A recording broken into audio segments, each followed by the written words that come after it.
Yeah, he called to see how he said he missed me, and I was in shock. And then I was talking to him. We were talking about some personal stuff. You know, it was good. He's a good dude, Gary. He is a good dude. Yeah. But, you know. Nobody said no. It's just very rare that any of us actually talk to one another in any real way, you know, and it's a little disconcerting. I know. For a while, you can't do your thing. Yeah, like. Because you're seeing them as a person outside of this. Meanwhile, Gary was opening up, and I'm sitting there going, shit, it's fucking 8:30. I go, it's 8:30. Is this going to be an hour session? I want to watch The Biggest Loser on tape, and I want to watch Survivor. I had to catch up, and I'm like, oh, shit, I really am into hearing what he has to say, but it's fucking 8:30. But you opened up first. Yeah, I did. I opened up. Howard said something last night that was really interesting because he defined our relationship perfectly. He said we have the closest, most distant relationship that, you know, we have a close, distant relationship. We see each other every day, but no one really knows anybody. Right. I think that's all of us, yeah. No. I called him yesterday. It was the gayest thing. Did he tell you I called him because I missed him? I've done that before. I realized I hadn't spoken to him like in 10 days. I had no idea anybody ever misses me. Oh, please. I've called you before on vacation sometime. But to show you how vapid I am as a human being, the whole time I'm sitting and having this great conversation with Gary, I'm like, shit, I want to. He's in my way. I'm talking on the phone. I could be watching The Biggest Loser. Well, I have that dilemma with just about everybody. I tell people I'm going to call them, and then I say, but I could do this or I could do that, and I never get around to calling. I have that too with people. I go, I could call this guy or I could do heroin. Yeah, what the fuck am I going to do? You know? But heroin. Yeah, exactly. Heroin wins every time. It's won every time, even when it's like a close relative. But it's funny you say that because last week I overheard Shuli and JD saying they're from out of town. They had nowhere to go for Thanksgiving, so I invited them over for my uncles at Thanksgiving to eat. You're kidding. So, Did they come? JD, of course. JD couldn't come, and I said, what'd you do? He goes, I just didn't do anything. I sat home. I said, well, you could have fucking come and ate, and Shuli ended up coming. And Shuli's a chazer. Yes, well, no, he was fine and everything. We had a great time. We talked at Thanksgiving, and I said to myself, after Thanksgiving, I said, because that means Shuli saw a movie together. We had like a gay Thanksgiving together. And I said, I know Shuli better than almost everyone else I work with. But that won't last. That won't last. No, was Dana at Thanksgiving? No. But Shuli was. Shuli was there. There was a gay moment. I'm fucking Shuli. Are we officially done with Dana? Yes. Oh, come on. We've been officially done before. We're on a million tangents this morning. I don't know what you want to do. There's a lot to talk about. It's more official than ever. Well, how so? She's seen someone? Flying vase. This weekend. She's seen someone. This weekend. Then I'll know it's over. This weekend in Atlantic City, for the first time in almost 5 years, I had sexual intercourse with someone other than Dana. Whoa! I guess it is over. Yes, it's over. Congratulations. How'd you meet the girl? Congratulate Dana because she's finally out of my shit. It was a woman. Shuli. Oh, so now it's officially over. Did you tell Dana you had sex? No, but we broke up very officially before this on the phone, and because she was supposed to go to Atlantic City with you. Yes. Yeah. Yes, it didn't work You out. officially broke up over the phone. Is that the way you do it now? Yeah, well, I don't know. I mean, They've it just broken up in person on the phone. They've been done breaking it up. everywhere. This was a year of torture. A year of torture. It was a tour for mostly her. But you know what? It's healthy. They really know they're over. I guess. I gotta know the answer to this question. If he fucked someone, how much is a whore in Atlantic City? Fucked before. It was it a whore? not What did it a cost hooker. you? How'd you meet her? It was not a hooker. I actually met her over the summer, and she had come to a show of mine over the summer at the Borgata, and was like, she was with some people that night, but she made it very clear that she liked me in that way. And she gave me a phone number that I never threw out, and I ended up calling her, and she was nearby. And she was nearby? Yes. And you said, hey, why don't you come down to Atlantic City, hang out? Yeah. Nice. Were you working down there? I forget. No, I went to go see. My buddy turned 40, so he's a huge Stones and Who fan. The Borgata, first of all, God, thank you guys. What a fucking place the Borgata is. Just go there and enjoy it. Did you fuck your brains out? Is the room well, I'm a little still heavy standing? now. No, but I mean, did you like? It was the first time. It was very quick. Yeah, I know the feeling. She was understanding. Yeah. But there was a morning thing. It doesn't even matter how many rubbers you wear. You just blow off a load. Yeah. Well, I imagine him like, when you let the air out of a balloon, it flies all over the room. Yeah. Putting a rubber on it this size is not fun, I'll tell you that. I'm like, honey, is it on? Can you help me? Artie, is there any pretense of is there dinner or stuff, or is it just straight to the fucking room? It was very clandestine in a way because look, at the Borgata, it's like ground zero for our fans there too. So. Oh, so you're trying to get her in without being seen? Sort in a way, sort of. I don't know. Your code name is Mrs. Artie Lang. Here, put on this hat. Your code name is Fat Guy Relief. Get in this burqa. Was it Lisa Lampanelli? I know you two are really tight. She likes you in that way. That's So was the chick an hot? excellent sitcom, by the way. Was the chick hot, Artie? I think she's hot. I mean, look, compared to what I should be with, I think she's a solid 8.5. Nice. Nice for you. Nice. She's one of those chicks who shows up at a show where you go, wow, I can't believe this is a possibility. And then, you know. Now, is this any sort of relationship, or is it clear for both of you that this was? No. Actually, I told her, I said, look, I can't tell you what to do in your life. I don't know what's going on. I gave her Jason's work number. I said, you want to call it? I said, they're probably going to want to talk to you, but she goes, I don't know if I want to. I said, call it if you want. While you were fucking, did you call Dana during it? No, I did not. Where's mine? They took my microphone. No, it's right up there, Artie. I'm sorry, Dad. Let him shine. Wait, this is too good. All right. Hello? Who's this? Hey, it's Artie. I'm fucking. Oh my God, Artie. What are you doing? Oh, fucking a whore right now. Not a whore. I'm joking. All right, what? I'm fucking a nice girl right now. That's worse than fucking a whore. Yeah. Yeah, right, exactly.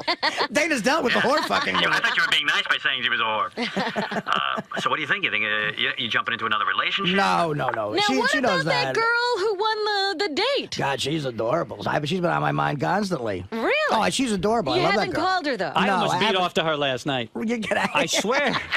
Then I Oh, now realized you're she was ruining it.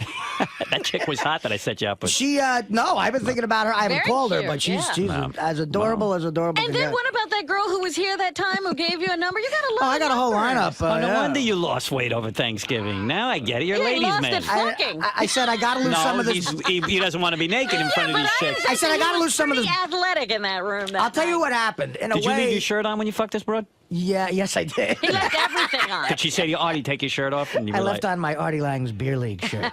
Did you? That's good. That's an aphrodisiac. I want to remind you that I've made a movie. At the beginning of the week, it was a little like, I don't know, it could go either way. So I saw the Stones the first weekend, and then when I was Nice. going back to see the Who, I said, stuff happened in between where, okay, this is definitely over. And I said, I got to lose some of this bloat. Yeah. Yeah, that's why you're ready to I'm lose glad weight. you're single for one reason. For It's your health. Yeah, because I know him. He is not going to want to be. This relationship was killing you. When me and Dana got back from the Caribbean and we started this year-long fight, I went into this awful hibernating, eating blues fucking. You know what So, you got to do? I swear to you, you got to watch The Biggest Loser. It is so I know, inspirational. No, watch dude, it. It just- inspires you to lose weight. These guys are all ripped now, Believe me, and they're pussies bigger enough than for you. us. You're a lightweight. Pussy's a big enough inspiration to lose Yeah. weight. I mean, you gotta.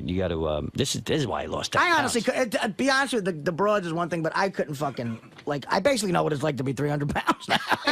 Yeah. I don't like that. I don't like that at all. So yeah, you got the broad. She's a nice girl. It's nice, yeah, you know. Have you talked to her since you screwed her brains out? Yes. Look at you with the screw in the brain. I don't know if I screwed anybody's brains out, but Look at you. Let me see you. No wonder you're all happy. Look at you. Yeah, you came back. You're a new man. Young love, man. How old a love. girl are we talking? she's 30-ish, I guess. Yeah. She'll say. Nice. She never really. She said she's 30-ish to me. She didn't And tell me. her what did age. you do? What positions did you? You heard it's 69. We did 14. The position where I lay there. What's a 14? Gosh, she was 14. Oh. How did that happen? What? Yeah. How many positions? Just, you know, the very Usual stuff. basic. I've never, I don't know, I don't Only get fetishes missionary? by people. I mean, I don't get people into Missionary? fetishes and shit. Did you get to lay on your To me, back? nothing feels better than fucking abroad in missionary position. But yeah, I lay on my, you know. What are you talking about? Doggy style. Well, you know. That's the best position there is. That I've done before. What? You didn't do that this weekend? You No. Just did the. Well, there wasn't any good games on. Doggy style, you could watch the game. It was, you know, it was whatever. I mean, I'm sure it's not in Good her for you, top 10 sexual How many experiences. times? How many times? Three. Nice. Once the night before, well, twice the night before, maybe four with a photo finish. Look No. at you, brother. 4 times. But in like a 2 day night, span. sleeping, and then a morning. Right. Good That's for you. nice. I'm glad to hear this. Because you know what? I love Dana. Don't get me wrong. So do I. But And this I, was killing you, man. This it was back killing and forth her. It was bullshit. killing her. It was her. you know what happened? We had one thing where we came up for air one last time. It was pretty much done, and then on my birthday, which was in October, she wrote me a real nice letter, and I said, "Fuck it, we're gonna try this one more time." Then I had a bunch of gigs on the road. I was in L.A. and then her birthday came up, and as soon as I got Carnegie Hall, I said I'm going to do that because I saw it was her birthday. I said we're together. I'm going to get that to happen. So When the people all sang happy it's birthday. you know, and she was into that, and then afterwards, I respect her so much. She stuck to her guns. I was like, I thought maybe I'd get away with not having to go to therapy. Oh, she was still sticking to that. And she was like, you know, I admire that. She's like, no, you know, there's really stuff that has to be fixed here, and I said, you know what? I finally said it wasn't even like a loud argument. I said.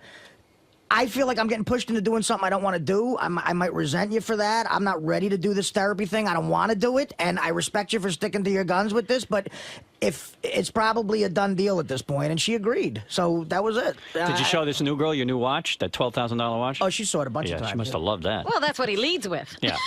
Stare at my watch. I put my wrist in front of my face and say, hello, honey. Yeah, smart. Knows how to play it. Hold on, yeah. So you kept your shirt on. Did you? How far undressed do you get? Yeah, like what else do you leave on? Nothing, like maybe a I'm sock. just going to slide my underpants to the side. Now I'm so fat, I take off my socks without bending. I rub them. You put the toe in the top? No, I don't. Like a praying mantis. Yeah, I don't even put the toe on the top, Robin, because that means you gotta cross your legs. I rub the sock until it comes off. I rub it on the rug until it comes off, and sometimes it rips. Like I'm going through socks. And on the road, it's so depressing. I'm in the best. That I've never heard of. The Best Western Artie, in why aren't you Pittsburgh, fucking me? rubbing I have to rub my sock off. You're like a cricket. You rub your socks on the floor until they fall off? That's how I do it now, yeah, which is a new plateau for me. And what are you wearing as underwear? Do you wear like boxers at this point? I have boxers. You're so resourceful. No, briefs. I wear briefs. You wear briefs? Where do you get briefs big enough? I got briefs. I don't know. I can't wear briefs. The pants I have on now technically are 36s, but they're spanned. You know, there's a thing. You got the maternity pants.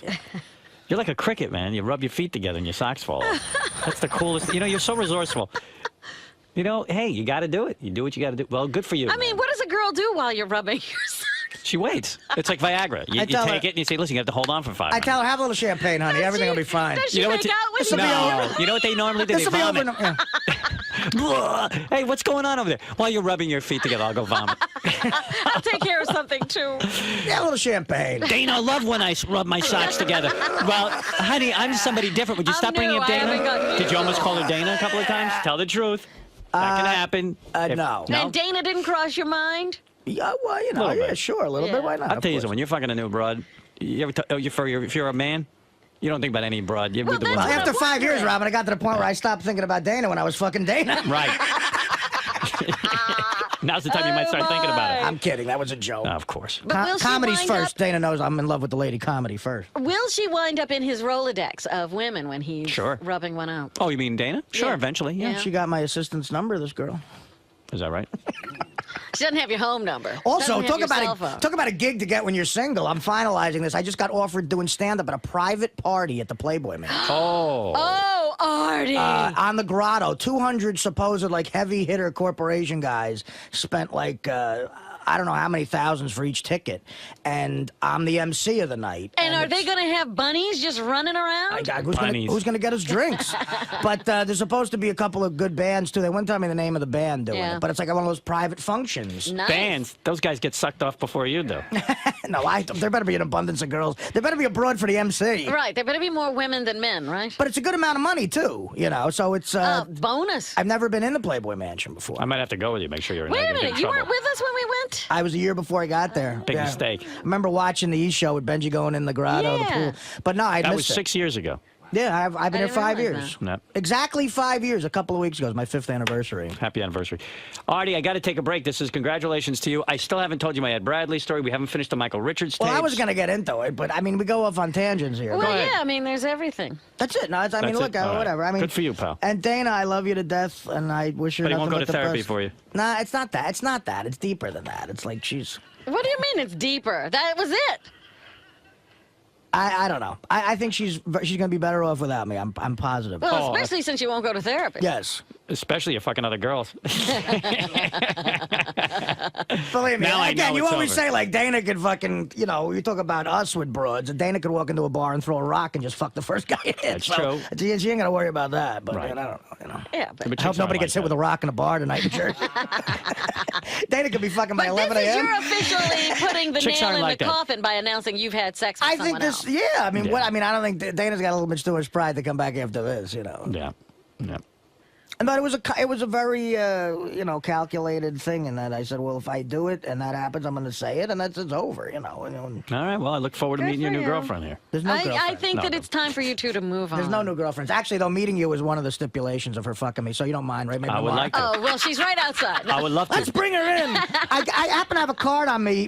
This is so awful. Fred, how are you taking the news? Artie and Dana officially over with Artie I knew- fucking? You know what I find interesting? He just kind of slid that by there and nobody called him on it. He saved the number of the girl that he had met. I did. I admit to that. Oh, he's yeah. been saving numbers. He's told us Yeah, that before. but I mean, if you're serious about like going back with somebody, Fred, let's those be numbers- realistic. Yeah, but I know. this is how a I guy know. thinks. So I admit to thinking I like a know. dude who's like, okay, I'm on the rocks. This chick was very good looking. Look, married and I'm men like, collect numbers. Are you kidding? I always have a drawer full of But numbers why until have somebody that? dumps me. But why have that temptation? But I You're right, understand. You're right. And I wish Artie the well, best. it's funny too. I wish and- Artie and Dana the best. Guys who don't save numbers are gay. That's why. Look, nothing let me throw this number away for some reason. She's sexy, this broad. Oh, I bet. I was like, fuck it. Who she look like? Carmen Electra? Does she look like Dana? Looked like Dana. Oh shit. No, who does she look like? I think.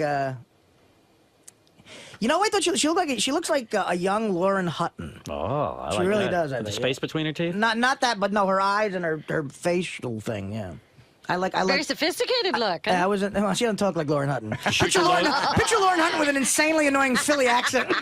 Did you shoot your load all over her ass? All over her ass. No, I'm asking too personal. It was all over. Lauren Hutton with Bukkake I don't on want her to know. face. I don't want. That's between I you shot two. a load all over the bottom of my stomach. You shot your load on yourself. It was an accident. Well, good for you. Oh my. I think my sperm look out the hole of my cock and go, can we make it past the stomach? Well, there's Artie. It's the new Artie. Artie, a free man, I knew. You know what? I shouldn't have bothered weighing him. I didn't realize he was with the new trim. ready to paint the town. Ladies, lock up your daughters. Guarantee you, guy loses 60 pounds in the next 2 In months. 2 weeks. Yep. God forbid I get under 230, girls. You're in trouble. He's gonna look like Lance Armstrong. He'll be able to chase you. It's gonna be out Hey, biking. you know what would be funny? Hey, this biking stuff is pretty good. If he hooked up with Matthew McConaughey and Lance Armstrong, he was the third musketeer. Yeah, Artie's hanging around with Matthew McConaughey. I'm fucking Sheryl Crow. Fred's like, I can't believe he saved that number. A shovel wouldn't put a dent in the stack of numbers. Are you kidding? I got numbers from Boston University. That's what I'm saying. Every guy collects a few to Artie. numbers. Yeah, there's a new diet pill out. It's called New Pussy. That's what Artie's new diet pill is. All right, I gotta You take a might hear break. me I about gotta doing take a repeat break. gigs in Pittsburgh and Cleveland soon. Artie, you've officially broken up with Dana. Yeah, I think so, yeah. We broke up. I had sex with a chick that's not her, so she's not into that. So I'm sure we're broken up. We broke up before. I'm not a heel. We broke up officially after a long time, and a chick in Atlantic City hung a curveball over the plate, and I turned on it, hit a home run down the left field line. What did it feel like actually going through with it? Because all this time you guys have been going back and forth, you never actually hooked up with another girl. Now you have. It felt amazing. And do you have a message for the single ladies in the... Yes, start doing a lot of work on your abs, because I like tight abs on a girl, okay? And you're back on the scene. Yes, I'm back on the scene. If All right, you don't have man. tight abs, I'm not even looking at you. Hey everybody, I'm Willa Fardiger. I'm here today to propose to my girlfriend. My girlfriend knows absolutely nothing about it. I think it's pretty funny because she thinks that we're here for a dating game, but I've been telling her, I've been telling her everything, every excuse possible why there's no people here right now. So I know for a fact that she's gonna be shocked, and it's probably gonna make her really happy. And hopefully everything will go well. I just want to honor a huge friend of the show, a great guy, to me, one of the biggest stars of this show. Will the Farter's here with his girlfriend. He wanted to bring her in and say hello, and I love this kid. This guy is so phenomenal. I got to give him his props and let him come in here and just say hi to the fans and let his girlfriend see the place. I didn't even know he First had a time he's girlfriend. bringing a girl with him? I want to meet the lucky woman who gets to be with this guy. Look at this guy. I love this guy. I want to meet the lucky girl who gets to hang out with Will the Farter. Hey, pal. Hey Howard. Give your girlfriend a microphone, too. Why not? You are one lucky broad. What's your name? Erica, Erica. How long you been going out with this genius? about 3.5 years. Did you know who he was when you first met him? No. When did you find out he could fart the way he does? I think he told me probably like 3 or 4 months after we started going out. Were you grossed out like most girls by this, or did you recognize, like, wow, this guy's awesome? He actually did it at his cousin's house first on some like drunk guy's face, and I thought it was hilarious. Give us an example. Hey, Will, where you going? You need a microphone for this guy. You don't know that? No, I'm ready to go. You should get together and work for 60 minutes. You don't know anything here. What's the matter with you? How are you, Will? Just fine, how are you? Good to see you, and always an honor to be in your presence. Thank you. I've never heard such farting. Give everyone an if you don't mind. Okay. All right. Thank you. And look how your girlfriend loves you. You're right in her face. I was going to say, does she mind being that close? Listen to this. As long as it doesn't smell. Wow.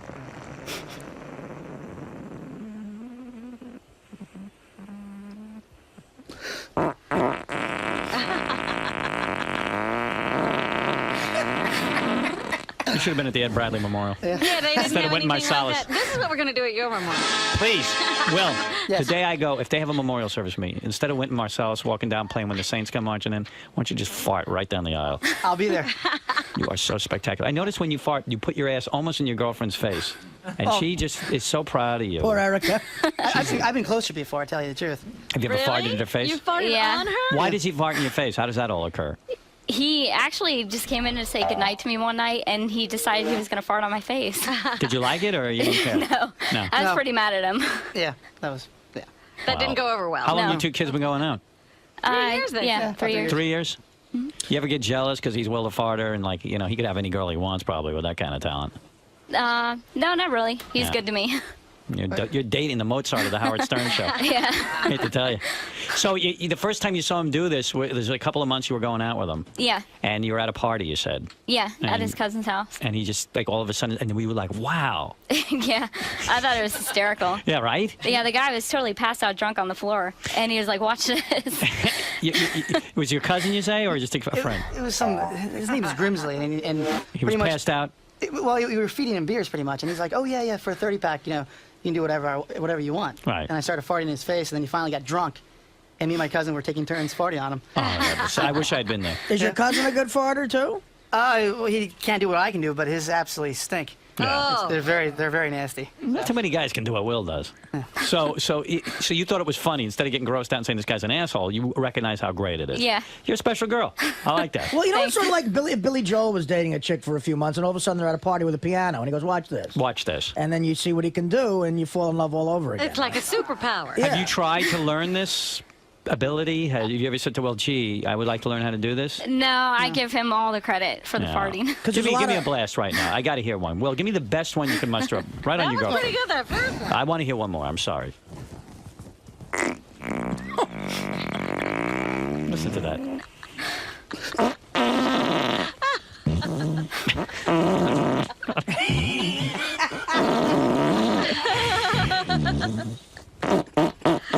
Nice.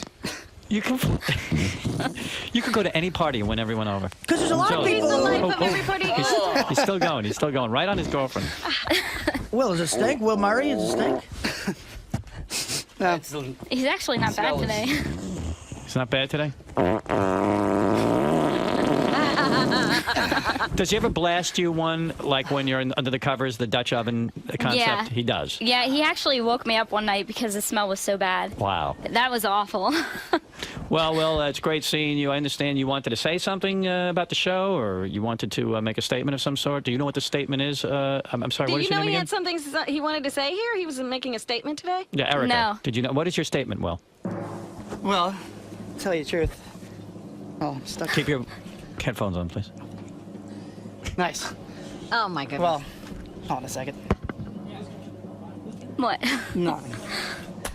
It's like the Jerry First- Springer show. He's going to tell Well, you I he has gotta another loosen up girlfriend. first. Hold on a What second. are you doing? okay. He's gonna fart on you right now. Ronnie, wait. Ronnie, wait. Fucking retard. Ronnie, Okay, why does it- let the guy fart. He wants to fart on his girlfriend. Go ahead. Oh boy.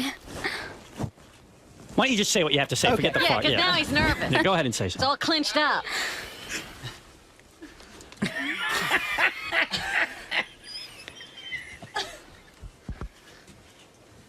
I just want to know, we've been together for 3 years. And I was wondering if you would want to marry me. Yeah. Did you hear that? Will is taking a bride. She said yes. She wants her father. Bravo! Mrs. Farter. It's Erica the Mrs. Farter. Will the farter. It's official. It's Erica the Farter. You are on Erica one knee. Farter. Will is on one knee. Oh, and He they're is- still hugging. they're hugging, I believe. think we've got... Oh, she's turning red. She's turning red. You would too. Because she's married. Crying out loud. Superman is getting married. A He's lot of taking Lois doctors. Lane. A lot of He's- doctors wanted Will to marry a queefer so they could have a super sort of gas. Well, I was just sitting there wondering to myself, does she, her kids might be born with Erica, this. you look shocked. Tell me what's going through your mind. No, he told me we were going out for a dating show. A dating show? Yeah. What do you mean? He was going to go on a date? He said that we were going on for a contest. I see. Well, did you expect to be asked to be married? No. No. Really? This was a complete surprise. Is he a romantic guy or what? He did it right here on the Howard Stern Show. Will, I am honored to be a part of this historic moment. May you have many little farters. Did you ask her father permission? No. Not yet. Did you never fart got her that. hand in marriage? The father must be thrilled. I mean, It's gonna be tough. what guy Really? wouldn't be? Why is he going to be tough? You're Will the farter. Well, there's a lot of little things that go with it. Just He doesn't see it that way. you can have more. You can explain more. It's just. Does he have a problem with you, the father? I would say it's more of the religious factor. Oh, What are you? really? What's Yeah. the religion? Oh, my deal? parents are pretty conservative. What are But they? they What should are they? like him. What are you? They're Mormon. Yeah. What are you, a Mormon? Yeah. What the hell's wrong with that? Well, there's nothing wrong with it. I'm just saying it just seems like it's a lot tougher to win his approval. What's Erica? No, it Well, wouldn't be. she's Mormon. I'm What are you? I'm agnostic. He's a farter. You're regular? He's a farter. Are you a Jew? No. What are you? No. What's agnostic? What He were you doesn't born? even believe He doesn't in born his Catholic, religion. but I You don't were born really practice Catholic. it. Yeah, but well, I don't know. It just seems like it's. That's his problem with Will the farter, that no. you're not religious? No, Will's just, Yeah, he's, well, I mean, I'm he's just nervous paranoid. about it, but my parents like him. Has he ever met your parents? Yeah, a couple times. Okay. Did you ever show him you can fart? No, they will not. Then know what are you anything keeping about that a secret? I told him he should tell him, but this. No. Of course you should tell him. I'm not gonna tell him. He's that. gonna say, he's gonna hear ka-ching, man. With every fart, you'll hear ka-ching. You'll be the first farting Mormon if you convert. Yeah. You thinking of converting? No. Well, I don't know. What are you really agnostic? Is that really what you tell people when they ask your Well, religion? I believe there's something out there, but I don't believe at all that there's like, well, I just believe there's something out there. I don't Who know what even knew it you is. had beliefs? I just thought you farted. Oh yeah, that's a fart god. I know that. Right, because an atheist believes there's definitely no God at all, but an agnostic believes we haven't seen God yet. Right? Yeah. We don't- Yeah, correct. Well, Well, I Will guess the farter on stunning. I God. mean, yeah, right. Will the farter talking about God. And you listen because he's the Yeah. farter. Well, Will, this is unbelievable. Erica, will you take on the name Erica the farter, or will you just be... I'll be his psychic. Psychic. Well, I tell Nice. you something. If anyone should believe in God, it's you. You've gotten a gift from God. The way you fart, if I You've could been do blessed. that, I would just be so thrilled. I would go on tour. I can't believe Will the farter could make his relationship work, and I couldn't. Yeah, you somehow couldn't even pull that off. He's willing. You really love this girl, huh? Yeah, I really do. I never been with a girl longer than she. We get along great. How old are you? Me? Yeah. 27. 20. How old And are you, Erica? 25. 25. You're young kids, but I see great things here. I see she loves you. Right. The way you were farting right on her, and she just She just didn't move. Well, when did you discover your talent? Probably when I think I was around 10. Yeah? And I was looking under my couch for some change. Uh-huh. And just air went right in. And I just blew it back out. I noticed when I took baths, that it would just open up. You know, it was just the Amazing. weirdest thing. Wow. So. God, So you're- when your child is born, your son, hopefully it'll be a son. Pass this on to.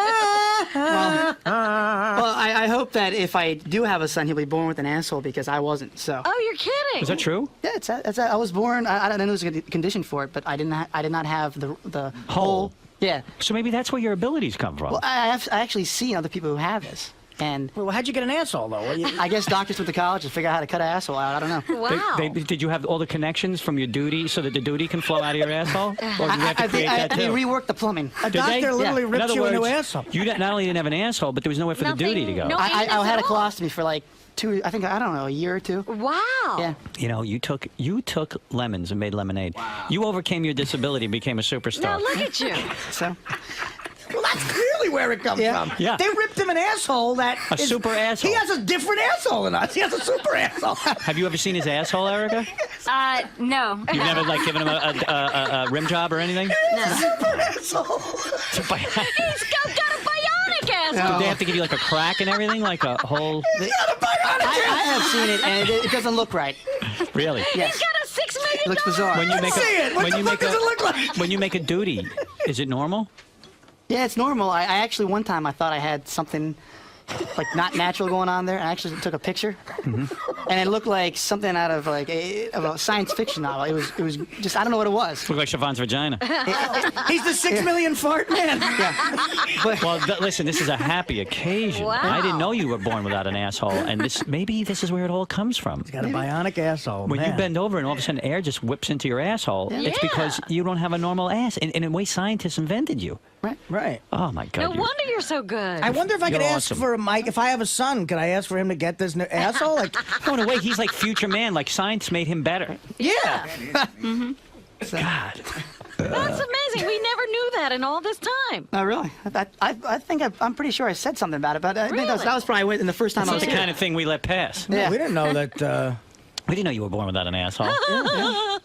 I know I was in the hospital for like 2 years because of it. Wow. It was like a whole bunch of medical crap going on. Well, aren't you lucky? Yeah. We That have was the but technology. you know how they have those big rooms in the lecture halls? They probably were wheeling him in and showing his butt to everybody. Would you honor us in light of your fiance? She's accepted your proposal. I understand it's going to be rough going to the dad. I hope he accepts you. We have a new asshole we've built Do you tell him? at the Institute. You tell him from me.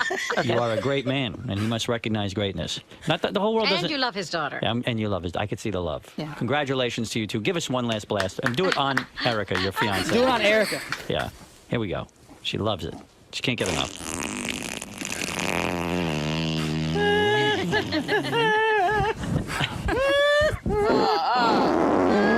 You sat on her and did it. Oh. Look at this guy. Now it's You know what? stinky. Uh-oh. You can tell he's happy. Man.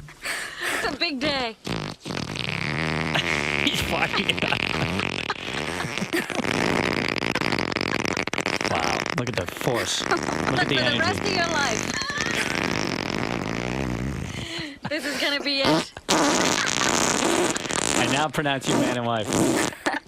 Whoa. Well, is there an accident? No, it was just I pushed too hard that time. Yeah. Well, be careful. You know. Yeah, you don't want to hurt that Yeah. ass. Yeah. Don't want to break it. Well, Super thank you, asshole. Will. Congratulations, Thank you. Erica. Congratulations. It's a happy day in all of Stern Show history when Will the Farter finds love. He deserves love. You deserve love. This is a tremendous day. And Will, of course, we honor you. We speak your name. Thank you.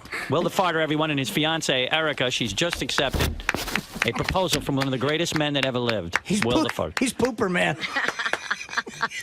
I love this guy. I love that guy. I think the fact that he's got a bionic asshole is just The doctors were like, we have to rebuild his asshole. And make it And better. it took him 2 years to figure it out. They didn't screw around. Well, that was great. Ronnie walks in the middle of the proposal before he proposes and shows her the ring. And Shoves hands a her the ring in ring. her face. Yeah. How uncouth. Why was he holding the ring anyway? Shatner, Yeah. should I try and do it the week that Takei is sitting in? Oh, that'd be good. Yeah. That'd be great. Hi, Bill. Hello. Hello. George, how are you? What were you? I was trying to, I was trying to go. I have 20 minutes with Gary in the morning, and George walks in and says, "Hey, you're not going to believe where I was." I go, George, what is it? He goes, I was in Italy, and everyone there mentions Howard Stern. Really, in Italy? Which is insane. No one's mentioning Howard Stern. I did not say everyone there mentions Howard Stern. You have a lot of fans. There were Americans that came up to me and sidle up to me and say, "Oh my," or "dry oatmeal," and I know exactly where they're coming from. Well, George started. I said, George, on the air, talk on the air. Don't talk to me before the show. There's nothing that interesting. I got to save it. You got to save it. That's right. So what happened? You and Brad went on a vacation? 2 weeks because I've been working all year long, and I thought we. Are you referring to Heroes? The show? No. it's Super over. Ninjas, the Super- Nickelodeon show, Saturday nights, 8:30, every Saturday night. Is this a major role for George Takei? Is this a role where it I'm would the take? When you say ninja you've been master. working hard, you mean every day on the set? Not every day.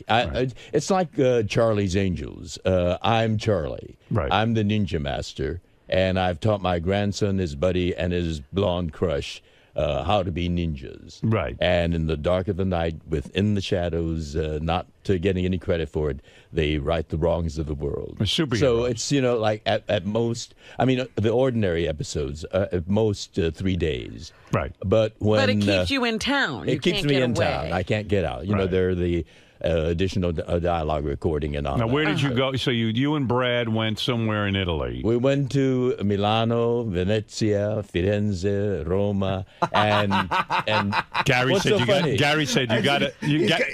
Gary said you got to ask. I was in George. Rome. I was in Florence, but I didn't You get didn't go to I didn't go Firenze? crazy. I went. Gary said to me, "You got Veneta. to. You got to ask George where he's been because he his overpronunciation He's is." he's Italian. He's pronouncing them in the Italian. Right. Well, it's the arrogance of the English speaking. Well, We you're talking to impose You're talking to us imposed. now. I believe that a place should be called by what the people of the place should want it to be called. You want to know something about George? He's right. Because someone has got to keep the integrity of the language. The other day, I'm talking to someone, and I caught myself. I said, this was during the hurricane. And I said to my wife, they're carrying on like they're expecting a tsunami. And she goes, tsunami? I go, yeah, tsunami. Yeah, I said, Jesus Christ, George taught me that. And I'm actually saying it now, tsunami. That's the way it's pronounced. Hey, you're right. Hey, You're George, right. where's the place you went to that starts with an S? Sorrento. Oh, magical. A dreamy place. Paradisical. And your favorite hotel was in Amalfi. Yeah, so you were The there Amalfi too? Coast. Yeah. We were there too. Is there an extra L in there? Amalfi. Yeah. Sorrento. Amalfi. Amalfi. There's a hard L in there. Portofino. I mean, the Amalfi Coast is just absolutely dreamlike. Yeah. I fell What do in you do? love Let me with ask you Red something. Was Bed. that your first time? Let me, No, I've been there many. Let me ask you something, because this is another thing, like with the Fred discussion. What do you do in these places that's so dreamy and so dreamlike? I mean. Well, the places are dreamy, he said. Yeah, but what do you do? Amalfi You Coast. stand there and look at it? No. What do you do? Because I don't have any desire to go Well, there. it depends on the place. The Amalfi Coast. Once I get is a to the resort. Amalfi Coast, what do I do? But the other parts. Let me are, hear your routine. Well, I mean, in Florence, for you English speakers, we go to the museums. I mean, we saw David, Michelangelo's David. Oh, You must have fainted. So let me understand something. And those statues with six packs, and oh my goodness. So it's a big gay thing. No, like, it's not gay. You look at it's statues. a human thing. I mean, for hundreds of years, people have recognized it. So when you go to Florence, you sightsee. You walk sightsee. around and you look at Yes. things. You take pictures or no? We take pictures of ourselves at those monuments. At the location. Yeah. You stand next to David, and Brad takes a picture of you and David. Right. I see. Or we get people to take pictures of us by David. What's so funny about that? Must be the greatest. Just you stand there with Brad. And it's usually people that have sidled up to us and said, "Oh my!" Right. So we get them to take pictures of us. Do you ever do funny photo? Like, do you ever give David a BJ and Brad? You can't get close to him. You can't. They Brad have jerked off to the Mona They have Lisa. ropes there. We'd love to. I'm when a tactile person, so yes, I'd So these love to. vacations are great because you walk around and you look at things. You take in culture. The walking around part, it was 90 degrees in most of Italy. So, you're sweaty and grungy. But we had guides that we hired a guide, and they took us there when it was the down period. And we had more or less, like the Sistine Chapel. We saw it at about 8 o'clock at night. I see. But when you go down to the Amalfi Coast, you go there to relax. And what do you That's do? a more resort. And we What kind of- celebrated what our do you do? anniversary there. Your in wedding Sorrento. anniversary. Yes. Do you when you're And in you the have an anniversary coming up soon. When you're in the Amalfi Coast, so you and Brad are relaxing. You get a luxurious room. You share a bed With a terrace. Right. You have a terrace. And do the Italians give a hard time because you're sharing a bed with a man? Did anybody give you? They any are kind of, very sophisticated. They're yes. very open It's a Catholic society. country, but we had no problems. And so you get in there, and you guys, I guess, imagine you get into your swim trunks immediately to get down to the beach. Is that correct? Well, they have a pool there. They have a pool, so you're Yeah. going to sit by the pool with Brad. Yes. Okay. What do you swim in? What do you mean? Our Like, swimming what is- trunks. What are your trunks? Are they a Speedo? Speedos, I or- picture you in a Speedo. I didn't. Yes, I do have a Speedo, but I did not take my Speedo. What did you wear? What did you wear? Did you wear boxing trunks, boxers? Boxer trunks. Boxer yes. trunks? Yes. Like surf shorts? And what does Brad wear? Does he wear a Speedo? Brad likes to keep his wears a T-shirt muumuu. on. He keeps his T-shirt on because he's fat.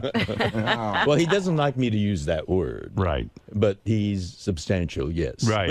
And what does he wear for trunks? And he was so flattered. One of the Howard Stern fans asked, "Is that Brad?" And I said, "Yes, this is Brad. Meet Brad, Andrew or whatever his name was." And he says, "Oh, he's not as fat as you said he was." Now, your point is, Brad was very flattered. Brad by used to that. be ripped like Michelangelo's David. He was. Yeah. He was. Yeah. And so you sit by the pool for how long? Hours? No, we just, sip a Campari or we discovered What do you do? limoncello. You what? You sip a Campari. A Campari. Campari. Campari. Campari. Campri. You sip a Campari. You have alcohol. That's an alcohol? Yes, it's a liqueur. Yes, the liqueur. You sit by the pool. You get down to the Amalfi and Coast. we in the south of in and Campania, you get a buzz on. We discovered limoncello. Right. In the Wonderful. Campania, you say? No, limoncello. In Campania. Oh, That's a region. Campania and limoncello. Not in the cabana. Where are we Campania. Oh, you illiterate Americans, you. The region of the Amalfi Coast is where they. That's called Campania. When you Campania. go to these places, do you research how to say the places because your pronunciation is dead on? Now, do you research that ahead of time? I don't speak Italian, but I try to get as close to it as possible. Brad has enormous difficulty with foreign languages. Right. Like in France, I taught him to at least say l'addition, s'il vous plaît. And when they bring it back to you and you look at it, you say merci. But when the way Brad pronounces it, it's really embarrassing. He gets it and he gets the bill and looks at it and says, mercy. So you're embarrassed by that because you are so couth and he is so uncouth. He's so unpolished. He's so American. So let me get back to the Amalfi Coast. Yes, Amalfi. Yeah, you get down to the pool, you guys hang out a little bit, you have a little of this Campari. I imagine you get a little buzz on, Campari, right? yes. It's Campari. Why are you calling it Campari? I don't know. I'm trying to talk like that. Campari. There are a lot of Italians that listen to you too. They'll take umbrage with your pronunciation. And you and Brad are there, and then we drink a little. You get buzzed. Oh yes, and then we get dressed and we. Whoa! One of the wonderful things about you go back to the room. Yes. And now you're buzzed. You're in Italy. It's the most romantic place in Amalfi. Yes. Does Brad, I know Brad fucks you once a week or blows you once a week. At least. Right. Mostly it's once a week. And you want a lot more. When you're on vacation and you're in Amalfi, does he start blowing you when you get back to the room? We may have a horizontal slow dance in bed. Right. So you did. A slow dance. So was it more romantic being away? No wrestling. Was it more relaxed on vacation? Oh, yes. Yeah. Oh, yes. So you got blown a absolutely. couple of times during the 2-week period. And then we get dressed and we walk around. And the wonderful thing about these villages, of Campania is the charm. I mean, the cobbled street, the That's what narrow I'm saying. I mean, did he alleyways. at least get a little romantic? I mean, Yes. a little more because you're in the same room. Absolutely. Yeah. You get back from the pool. You got the Campari. You're hanging around all And day. we find you're a- lit. rinse down on a shower. Exactly. Right. And then you walk in the room in your robe. We're in the land of Caesar. Blow me. Oh yeah, we went to Pompeii, and I recited from Julius Caesar in the forum there, and there again. What did you do? There was another. There was another. You got up on stage. Weeny, weedy, weaky. Did you do Mark Anthony's speech? No, I did Cassius's speech. Oh, really? Yes. Well, let me understand this because I'm not following along. You're telling me you went to a certain place where there was a theater, an outdoor Pompeii, theater. the ruins of Right. Pompeii. And all of a sudden you were moved by this because you are an actor. You got up and started to do a scene for whoever was From there. Julius Caesar. Right. This was not a paid It performance. was no. It wasn't. There were just a scattering of people there. This was near the end of the day. Did other people notice? The people. Oh, they did. I got applause from up in the. Anybody try to have you put in a straitjacket? So you got up and you started. No, they asked for autographs. What did you after begin to that. recite? Let me hear what you did. I know that virtue to be in you, Brutus, as well as I do know your outward favor. Well, honor is the subject of my story. I do not know what you and other men think of this life, but as for my single self, I had as lief not be as live to be in awe of I myself. So I you were was doing this, born- and Brad is sitting there watching you. Is he recording this? How long did that go No, on? he's rolling his eyes. How long did that go on? Just a few minutes. A few minutes, I Yeah. see. No, Brad, no, I Brad didn't get sat the there whole and ate performance. M&Ms. So how many times did you guys have sex over the vacation, the 2-week period, would you say? I mean, a ballpark. Well, we made love almost every evening. Oh, wow. Oh, see? Wow. It may not have been sex. Oh. What does that mean? What was that? That was a tape of you two. You are mine. You are mine each. You're my possession. So there wasn't a lot of sex, even on the. There was. There was. There was More than one a week. And did you say to him, "Hey, Brad, why can't we maintain this at home?" Well, at home we have schedules. Right. So, and Brad is very schedule conscious, and Right. he's detail oriented. This has got to be done. This, but when you listen to the experience that Fred had, it really makes you aware of how precious, Of course. these moments. So I'm so grateful to this moment, sharing it with you and your listening audience. I mean, there's nothing I enjoy more than waking up early in the morning. Actually, this morning wasn't difficult to wake up because I was jet lagged and I was staring at the ceiling. It's funny. I from was thinking of you 2:30. this morning. I knew you were on the show, of course, and I woke up and I was just cursing out, because it was 4 o'clock in the morning, and I was like, oh, I'm so fucking tired. And I went, I bet you George's an older guy. I bet you he's fucking beside himself that he's even getting up this early. But I was wide awake, ready to go. Just wait until tomorrow. I think that's the second day is when it usually hits. Jitters, huh? But I'm fine today. People don't right realize now. how old you are and how good a shape you are. Well, I try to maintain myself, and it's because we're healthy that we can do what we can do. Yeah. I mean, and doing Italy, like I see all these. Did your senior feet hurt? I know citizens. you got that problem with your feet. I have problems with my feet, but if you do it, intelligently. I mean, I sit down periodically. Right. I love going up and down those steps because I work on my thigh muscles. Is there anything we can do about your feet, though, so they don't hurt you? Well, I can get surgery again, but there's no guarantee, according Really? to the doctor. Yeah, fuck so, it. I mean, He's got the weirdest feet you ever saw. I know. They look 6 like months alien out of the feet. year, I'd be gone. I can't even believe you fit into shoes with those feet. Oh, I'm fine. Yeah. I used to run marathons with I know. that feet, Wow. that foot. Those feet. They both look the Well, same, George. okay, both of them. How do you stay thin if you don't run anymore? What do? You just walk around? I walk and I work out with weights and so forth. Right. Fitness center, the whole thing. Okay. Well, anyway, George is with us for the whole week. For those of you who are George Takei Lovely. fans, and that's pretty much everyone. It's great being here with you. Hey, by the way, speaking of some of them, William Shatner's calling in at 7. Is that right? The real William Shatner. Is going on? He's coming. He's calling. Oh, he's coming in. He's calling. He's calling in. Oh. He'll be on the Bill phone. is. Bill, Yeah. yeah. Oh, what do you know? And I think this is a setup, right? No, actually not. Actually not. It's really him. He said it's the real William Shatner. Not only is it the Yes, real I know the meaning of the word real on this show. No, it really is.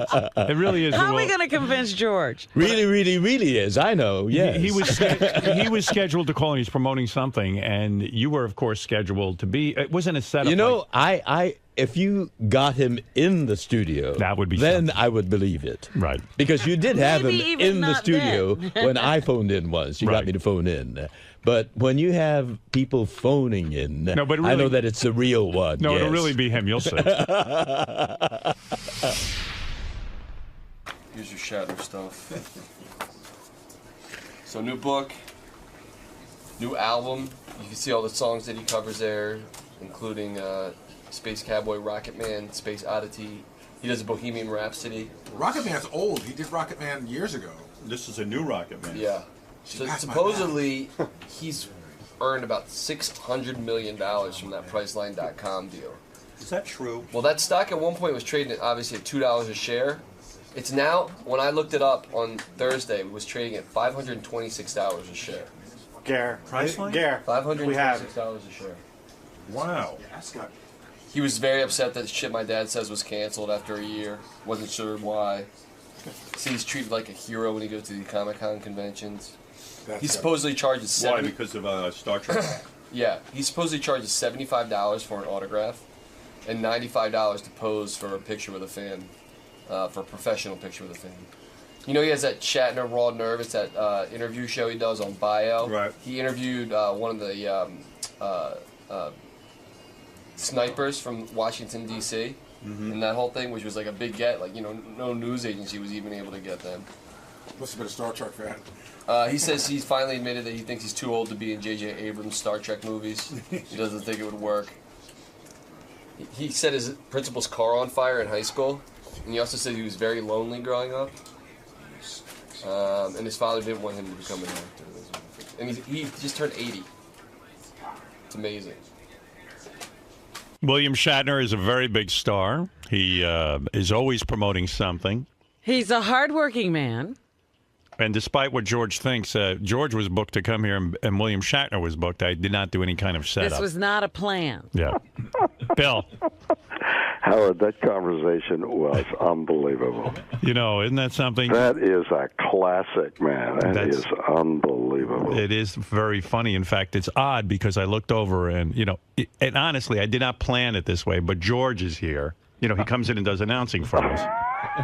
I didn't plan it, and he was laughing at that, and Well, you were he doesn't laughing. even think the real William Shatner will be calling in. George, I assure you it's the real William Shatner. I know. He sounds very real. Here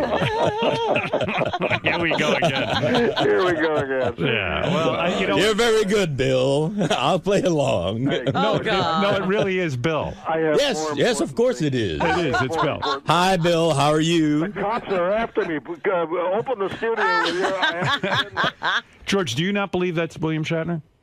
What? No, it sounds very much like Yeah, it. it is. Yes. It is him. It is the real William Shatner. It's the real one. It yeah. is the real one. I love the real one. Bill, I'm sitting here, Mr. Shatner. I'm sitting here reading that you are promoting a brand new record album. Yes, I'm calling you. I mean, you and I are buddies. I haven't seen you in a long time. I know. And I would call you at any time, but not at 4 o'clock in the morning. Right, but what I'm saying is, why are you on? I'm looking at the different songs you recorded on the new album. Unbelievable. Why are you doing Rocket Man again? You've done that already. I know. Was it time to bring that up again? Exactly. What was wrong?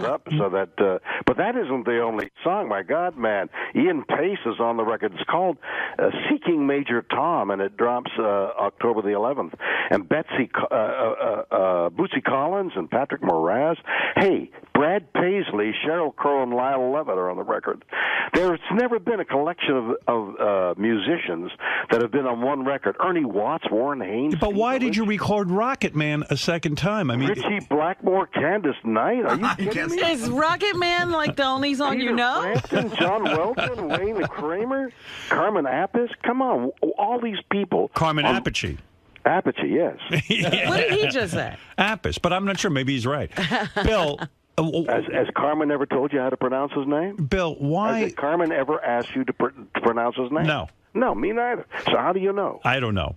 Bill. How do you pronounce Nick Valenci? Valenci? Yeah. How do you Edgar pronounce Crowe. sabotage? Dave Davey? That's why. What about sabotage? How do you say sabotage?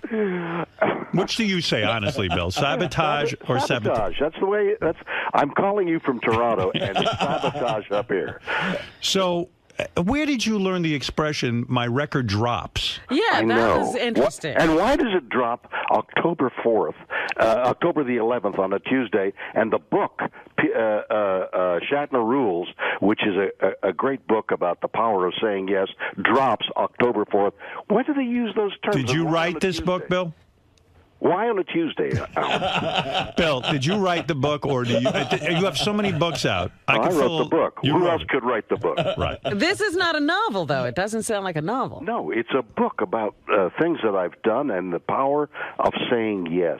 Bill, why do you work so hard? I'm serious. I'm not making a joke. No, all right. So I'll be serious. Why? What is this with the books and the DVD of the captains on the 18th and a one-man show on the 19th? Yeah, I don't even know where to begin asking you about these things. What a DVD of the captains? Well, I directed a terrific documentary. Got great notices. We opened it on the aircraft carrier, the aircraft carrier, the Intrepid, a couple of months ago. The sun is setting in the New York Harbor, and there's a huge screen on the flight deck of the Intrepid. 1,000 people are sitting there watching the documentary, and the skyline of New York behind. Can you imagine the beauty? And there's a DVD of that very well-received film called The Captains dropping on the 18th. Now the DVD is dropping. That's right. So there's a record. My question, Bill. Record, a book, a DVD, and the one-man show. My question is this. Yes. You still love working, obviously, because you're involved in all these projects. And yet I read, and tell me if this is true, and this is something that we went over a long time ago. The Toronto Sun reported that Mr. William Shatner made $600 million from his decision to take Priceline.com stock as payment to the companies, as payment for the company when they hired him as a pitchman. You know, all right, let me explain that. You know, I'm the spokesman for Priceline.com. Right. All right. And they paid you in stock. They paid me in stock a long time ago. And the stock then there was the bubble. Yes. Right. And the bubble went up, and the bubble crashed. Right. So the stock came out at, I've forgotten, $1. It went to hundreds of dollars. Right. And before the people involved who had stock could get rid of the stock, could sell the stock, the bubble burst. Yes. It was worth pennies. And what is the stock worth today? I think $500-600. $526 a share. Right. Really? So everybody got rid of the stock at pennies. Oh, so you got rid of yours? Of course, everybody did. But why not? And then you went back as a spokesperson for money. Right. Well, we continued. Yeah. Well, you know, they paid me per year. Buy high and sell low. Yes, but Bill, why didn't you put your foot in that guy's mouth? Have you guys gotten any closer to liking each other? Any? I love George. Are you serious? And I love you too. Don't we just exude? I love the difference. I mean, it's so crazy. I have pleasure in the theory of love, and your practice of love is different from mine. Do you know George? There are psychotic people that you love as well, don't you? That's right.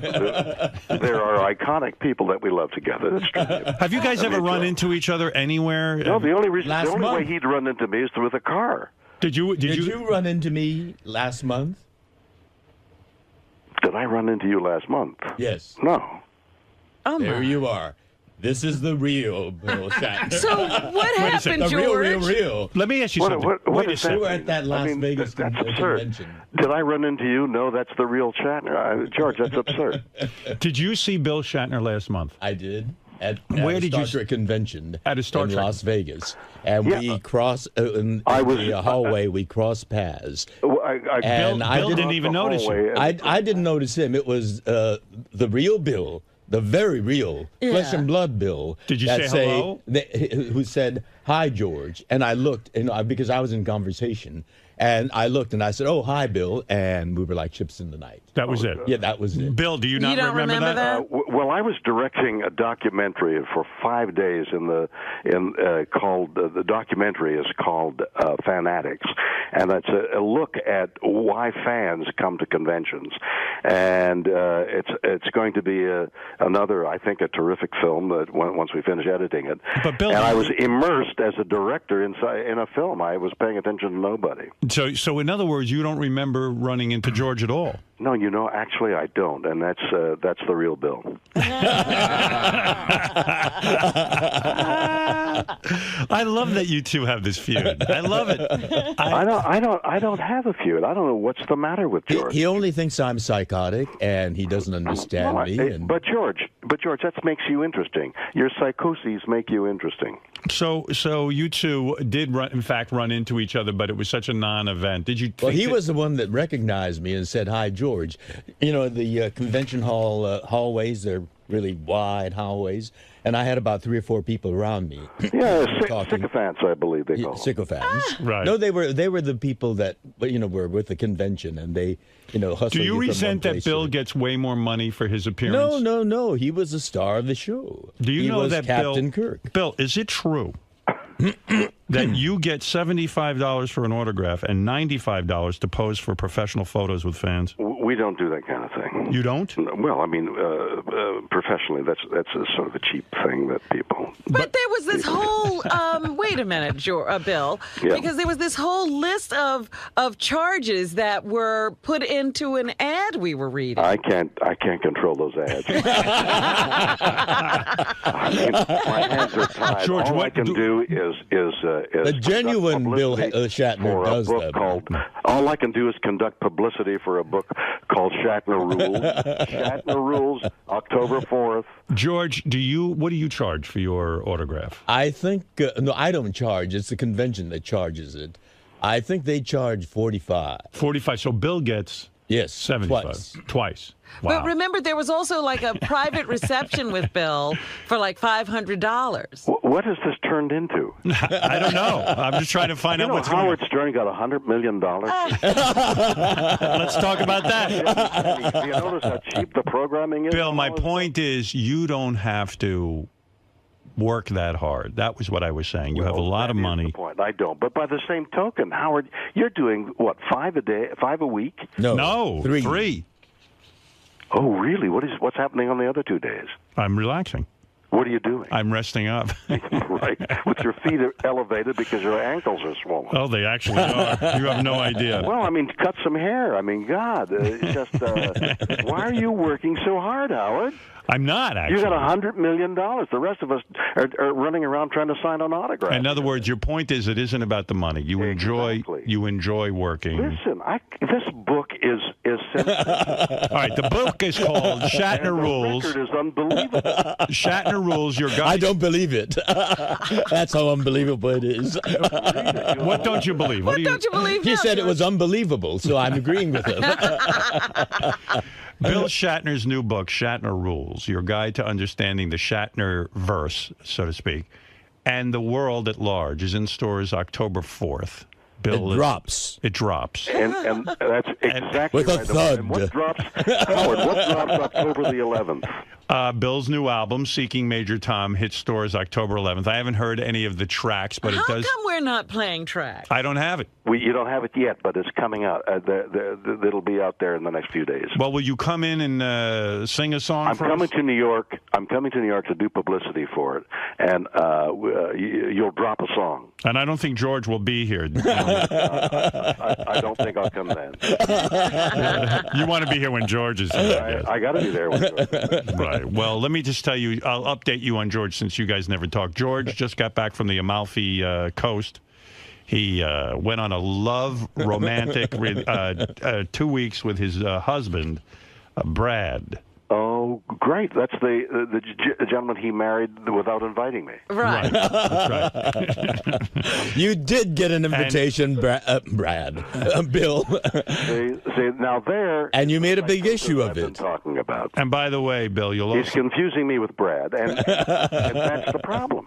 And would you have ever made love to William Shatner if he that he was gay? I love him. I said on the air publicly, I love Bill Shatner. Yes, but Bill what said you say in publicly public- on the air that he thinks I have a psychosis. All right. Yes. Well, Yes. I think that hasn't got much to do with love. You can love a person with a psychosis. Well, there's something wrong with that person then. I'm not saying I'm not psychotic. I'm saying you're psychotic. Bill, also, the TV comedy, The Shit My Dad Says, was canceled. What happened there? I don't know. We had 11 million people watching. We were in the top 20. That's a hit. I think that the things that CBS had to do with 2.5 Men, and by the way, I'm doing the roast, the Charlie Sheen roast on Monday. I'm appearing on the roast. It's very, very funny. It's funny, but it's sort of sad, isn't it? Well, I didn't get a feeling of sadness there. He was up and at 'em, and they had some really fun people to mock him. And then You know what? But Bill, seriously, in your career, you've been very wise. When you latch onto something good, you go with it. You milk it. You did. Well, the that's Star. showbiz. You never know when the next successful. You're right, and you're grateful for when you get a hit show because you know how difficult it is. Yep. Do you look at a young punk like Charlie Sheen and go, you know what, son, you pissed away a great opportunity. Do you want to just shake this guy? Well, honestly, I think a lot of people wanted to shake Charlie. He's very talented. He's a personable guy. He comes from a wonderful theatrical family, if you will, and he got caught up. But there's a crazy intelligence there somewhere that, even when he was on his tirades, he was having fun and he was coining phrases, and we still talk about it. And so, yeah, he had an opportunity.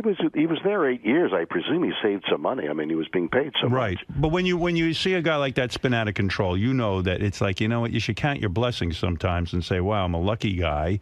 And a lot of people in show business would give their left arm for a job like that. And the left thing that dangles between their legs. That's right. And so you sat there and you roasted him. Now, what do? They write jokes for you and you sit there and read them? That's a terrible way of putting it. First of all, you're standing. Right. Essentially, they write material, and you deliver it. I had Michael Tyson on my left and Steve-O on my right when I was sitting on the desk. I had more damn fun. And Mike Tyson a reasonable guy, or? Oh, we started discussing philosophy on the dais in front of 1,000 people. I would have liked to have heard that. Oh, that was an incredible conversation. I would love to have talked to him. We have a lot to catch up on because I haven't seen you in a while. Someone told me this in 2011, this year. You and your wife returned home from a trip, and someone had poisoned your dog. Or dogs. Somebody hadn't. It was the help that had put down poison for the snails, and we can't have poison on the ground. So the gardeners know that they got to do green stuff and take care of snails for the green. Somehow, this person had sprinkled snail poison to get rid of snails, and the dogs ate it. Yes, my dogs were poisoned, and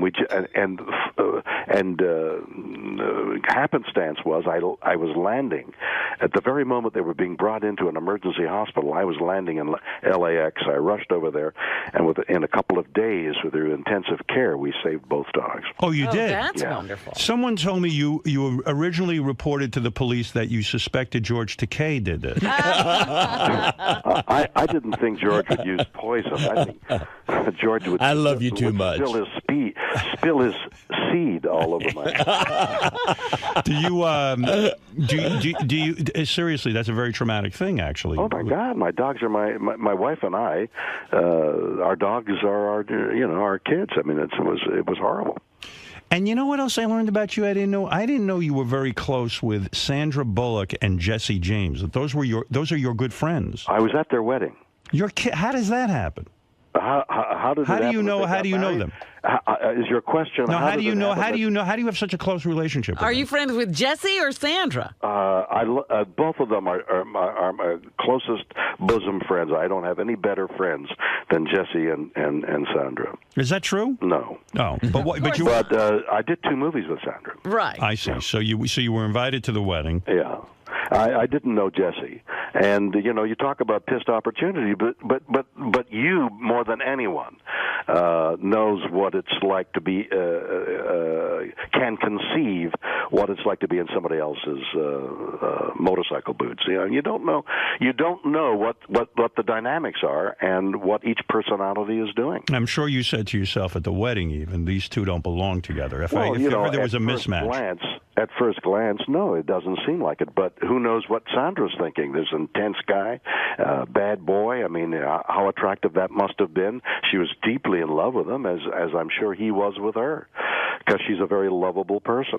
Bill, this new album you did, do you feel a connection to these songs, or does a producer come up No, and you say... have to understand, Seeking Major Tom is my idea of what happened to Major Tom from Space Oddity. What happened to Major Tom when he stepped out of that capsule? And I believe he walked on the moon. I believe he thought about his wife through Rocket Man, and she became, she blinded me with science.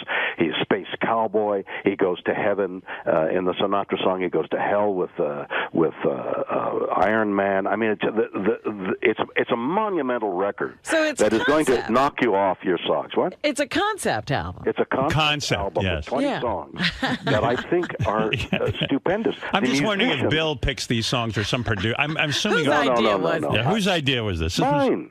Really? Good, bad, or indifferent. If you laugh at it, it's my problem. If you love it the way I think you will, it's my advantage. Did you set fire to your principal's car in high school? That's the true story? Yes. Were you an angry man? Well, he strapped the hell out out of me. That's the time when they had, and this is all in the book, which is drops October 4th. It's called. Where are you right now, by the way? Where are you right now? Where are you right now? I'm in a hotel room in Toronto. With your wife? Yes. What is she wearing? She's wearing a silk negligee, and her long golden hair spills gently across her shoulders. Did you make love to your wife last night in Toronto? I never not make love to my wife one way or another. No, the reason I bring it up is George was saying earlier that him and Brad, That's bad English. I know. I'm sorry. I'm correcting myself. Brad and George make love only once a week on Sunday.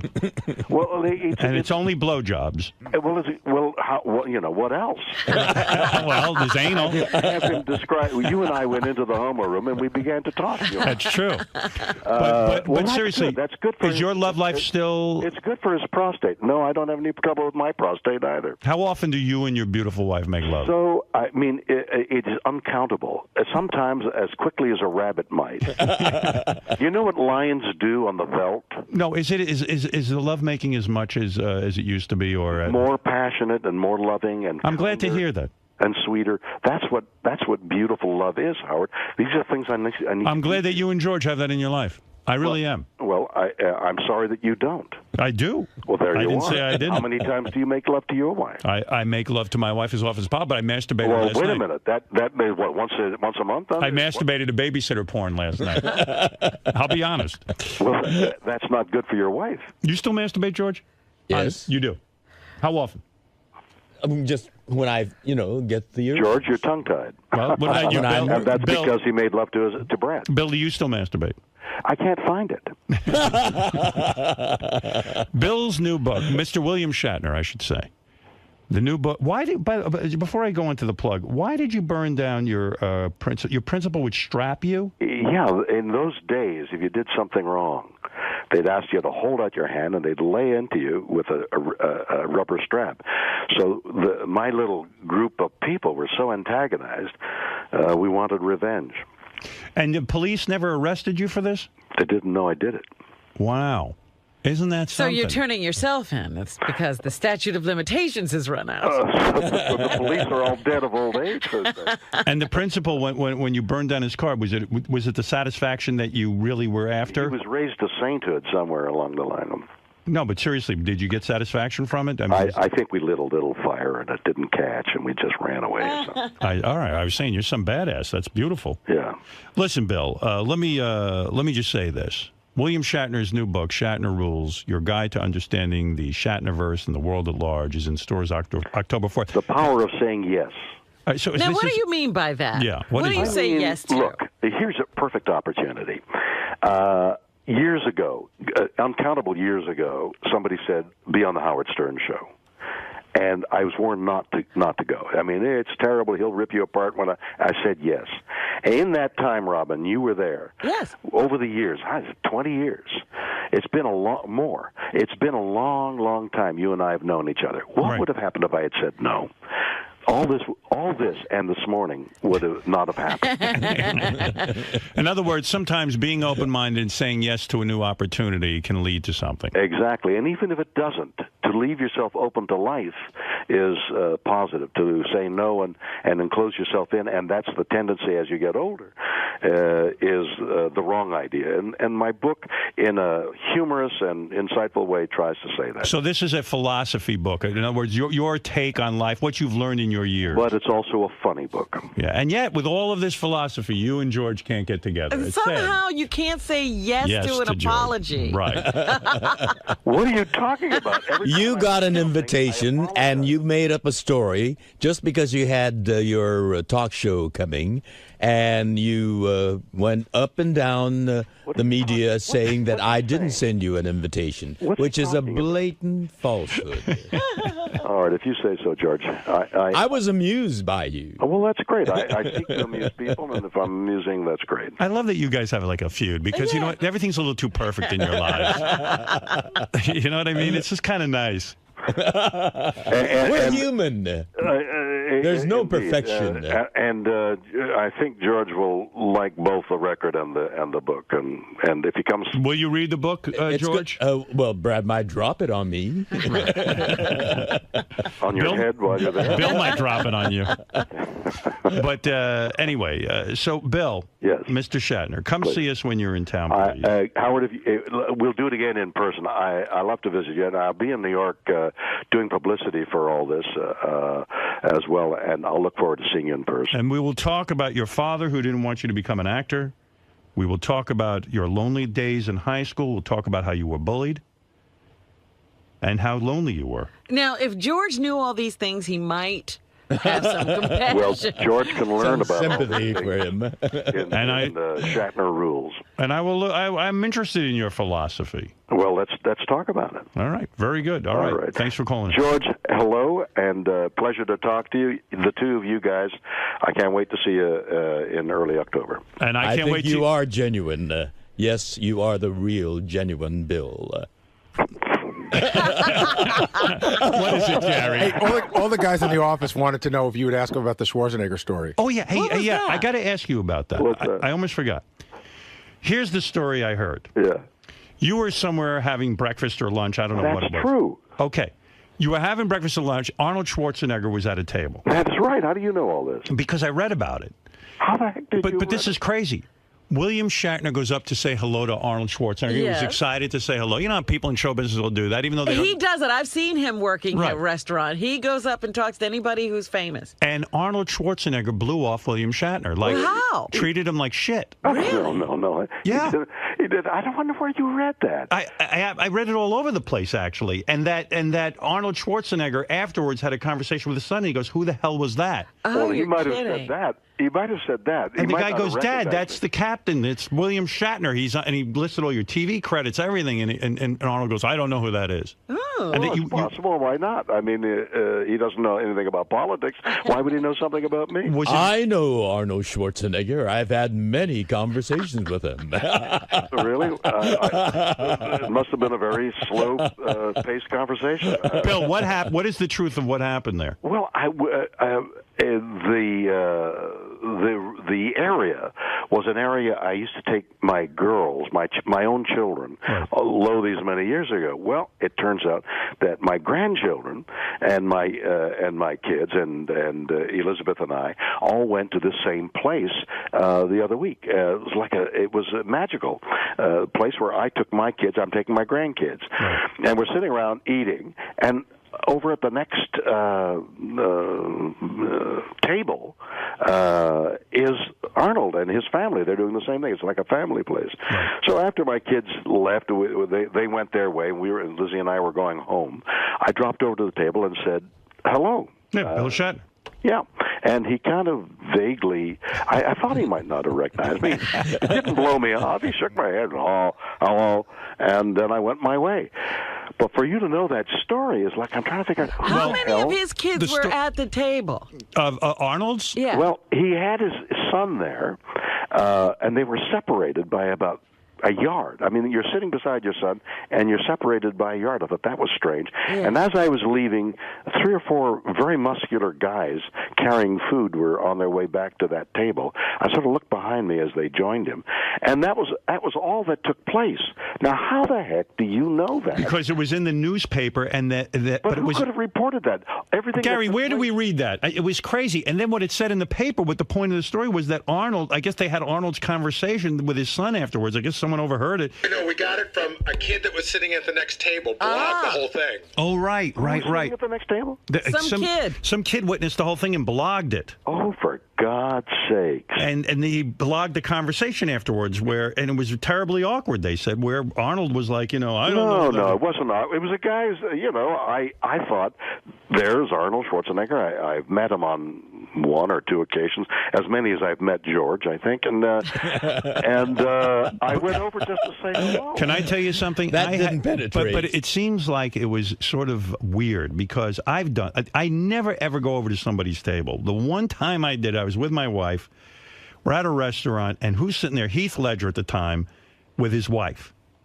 And so I was a big fan of his performance in Batman, where he played the Joker, you remember, and I thought he was great in Brokeback Mountain. Yeah, he was. And, you know, my wife's there, and I wanted to be a big shot. I wanted to, like, kind of like, you know, she goes, oh, don't you know him? I go, play that game. I don't know him, but I know Michelle Williams. She was on my show, and I could go over and say hello, but I don't do that kind of thing. She goes, oh, it'd be great just to tell him what we thought of, Brokeback Mountain. I go, what the fuck? Let me go do this. Well, I walk over. This guy shoots me a look like I'm interrupting his dinner. I felt like the biggest jack-off on the planet. And I was like, oh, my God, this guy gave me the blow-off in front of my then-girlfriend. And I'm like, I must look like such a tool. Well, no, you. I was embarrassed. Well, yes, but that's a good experience for you because it happens so rarely. No, I would never do it again. Well. The thing that is appalling to me is this took place in 5 seconds. Hello, Mr. Schwarzenegger, how are you? Oh, and he sticks out a hand, and I thought, you know, he's overwhelmed with sorrow anyway, and dulled by the events, and I just went on my way. I think I was alone because the kids had gone off. Liz had gone to buy ice cream for them, and I was going to get the car. I was alone. So it didn't affect you in an emotional way, like where you said, "Oh my God!" No, but in the privacy of the car, when my wife came to the car as we were leaving, I said to her in the privacy of the car, "This is what happened," and exactly what you've just described. I explained to her. That's the only verbal explanation of what happened, and for you to tell me that this whole event it was on the blog, right? Is like, I mean, I don't want to get out of this hotel room. I know people are watching everything, but you know what? It's really true though. I find those kinds of things embarrassing because I think because you're in show business, you expect that someone is going to give you a certain conversation. And then when they don't, you feel like a dick. Well, I think that you usually get a pretty decent reception when you walk up to people, right, Bill? Why are you conditioning a pretty decent? Why not say warm, an enthusiastic and warm reception? Listen, I don't go. I got to tell you something. I don't go up to anybody. I have been at parties where I remember the first time it happened. I was at a party in Hollywood, and Rod Stewart was sitting there with his then wife, the blonde Rachel Hunter. And they said, and he's maybe 5 feet away from, I don't know, 20 feet away from me, something like that. Someone walks up and goes, Rod Stewart would like to meet with you. Why don't you come over here? I go, well, I'm not going anywhere. Let him get off his fat ass. That's a new one. I said, tell him to come over here and meet with me. I mean, and then one time that happened, I think, with Britney Spears. I was talking to someone. I was at a Grammy party. Miss Britney Spears would like to meet you. I said, well, tell her to come on over. That's what is hysterical. Have you ever seen that? No, I've never heard. That's a new one. So that's why I stay to myself. I'm not looking to bother anyone. The one time I did it was a disaster. Well, I've seen Bill, as I said, in a restaurant, and he walked right up to Tom Selleck and said, hey, I'm William Shatner. And they had a lovely conversation. Really? Tom and I but I know Tom for some years. Well, I just witnessed you going up and saying hello. So with the philosophy of your book, I would have gone up and said hello. But Bill, with the philosophy of your book, so you're saying that's saying yes to say you had a thought. But that's exactly right. That's exactly right. If, for example, this very incident could have been a small chapter in rather than saying I'm not going up there, I'm not going to visit him, I'm retreating. What the hell? What difference does it make whether he recognized me or not? I don't give a shit. You know. Yes, but don't you think saying yes in certain instances you could be a nudge? In other words, like sometimes your fans. Going to be a nudge. Sometimes you're going to be an idiot. You're going to make an ass of yourself. So are you encouraging your fans to just walk up to you when you're eating dinner? No. Should they say yes to meeting you? Stay away. I'll be very rude.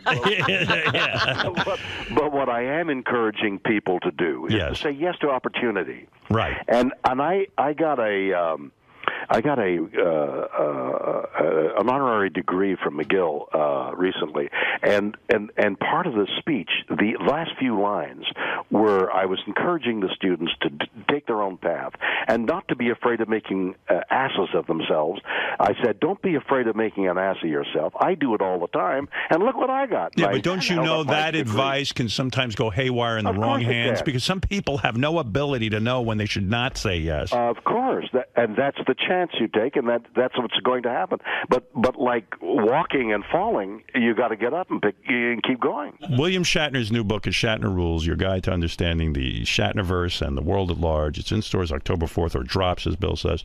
And Bill's new album, Seeking Major Tom, hits stores October 11th. Thanks, Bill. Thank you, man. The great Bill Shatner. George, thanks for talking to me. You take care. Live Robin? long and prosper. Bye, Bill. Get enthusiastic, Robin. I will. All right. Bye-bye, everybody. Well, there's your boyfriend, Bill Shatner. He's living long. Yep. And prospering. You know what I wanted to ask him? Leonard announced that this last convention was his last one. Right. Well, Bill ain't giving that up. Not $95 an autograph. No. He was embarrassed, I think, by that. Right, George? He never fessed up to it. No. Never did. No. Well, he does it, and I can vouch for that. I might even blog about that. Is it true that he charges $500 for a personal experience with him? These convention organizers know the really fanatical, devout fans with some money. And so they charge not only for these private sessions with Bill Shatner, but backstage passes where, they just mill around backstage and they pay like $200 or $300. Oh, yeah. If I want a personal experience with you, what do they charge? If you want to have a personal experience with me? Yeah. Oh, thousands. No, seriously. No, seriously. But well, you're having one right now. It's fabulous, I can't tell you. Well, look, it's no, fantastic. that is the genuine one. I believe. This was the real one. Yeah, but that was William Shatner. Don't think you're going to pull my leg again with Never.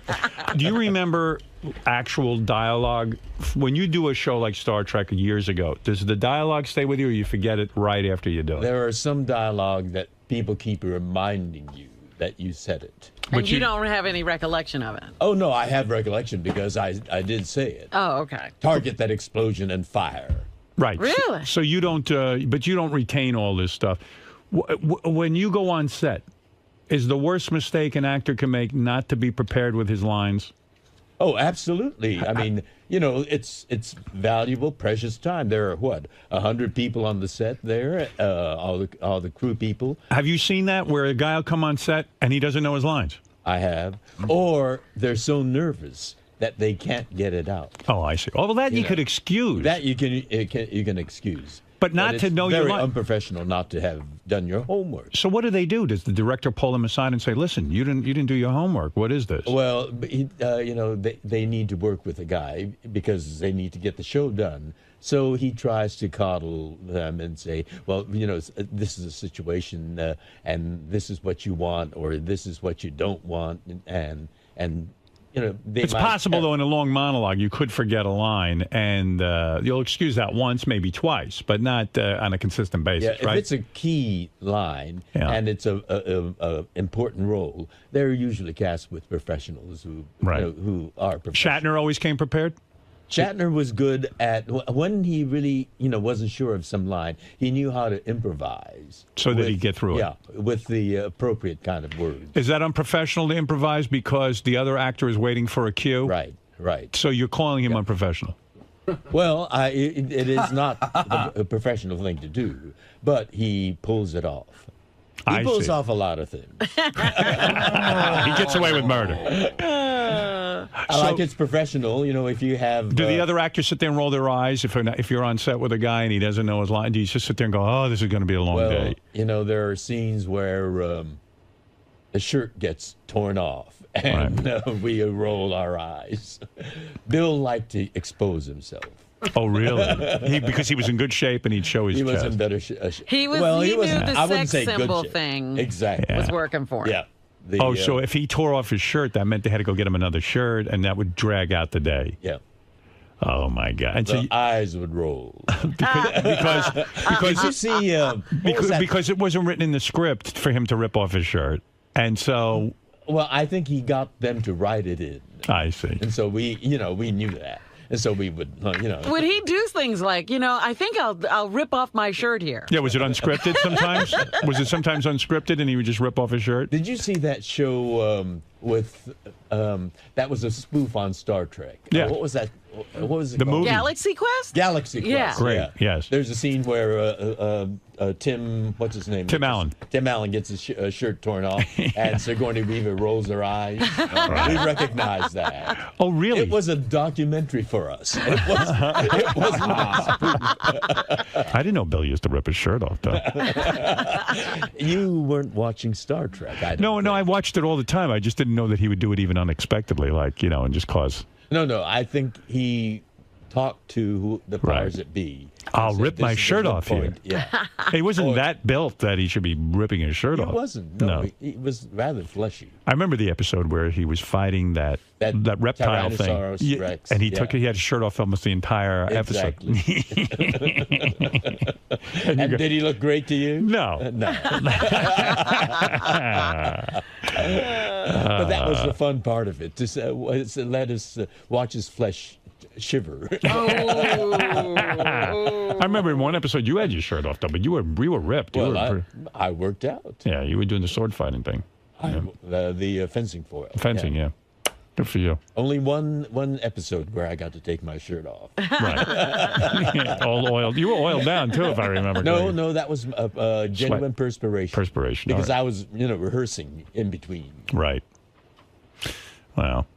But that was... Bill should do that in every role, even today. Like, just take his shirt off. Keep taking his shirt Yeah, off. right. I'd watch that. Maybe that's why the show got canceled. He was suggesting that he take his shirt off. Meanwhile, I was doing the math. Bill's got to be about 80 years old now. He is 80. Wow. Exactly 80. He's in pretty good shape for an 80-year-old guy. Well, yeah, and pretty energetic. Yeah. Too. I've seen Yes, him. he is. Leonard Nimoy is the same age. Is And that he's right? announced that he's retiring. He's retiring. Yeah, but Leonard seems 80. You know what I mean? He looks tired. Bill looks good. But Leonard's got those big fake teeth. He's got like white, like he should age his teeth a little bit, right? Yeah. They're too white. He used to smoke a lot. I see. And I guess it didn't look too good. Right. Because he's got like the teeth of a 20-year-old, and he's 80 years old. Well, there was a point where he looked like he had Soviet dentistry. Oh, God.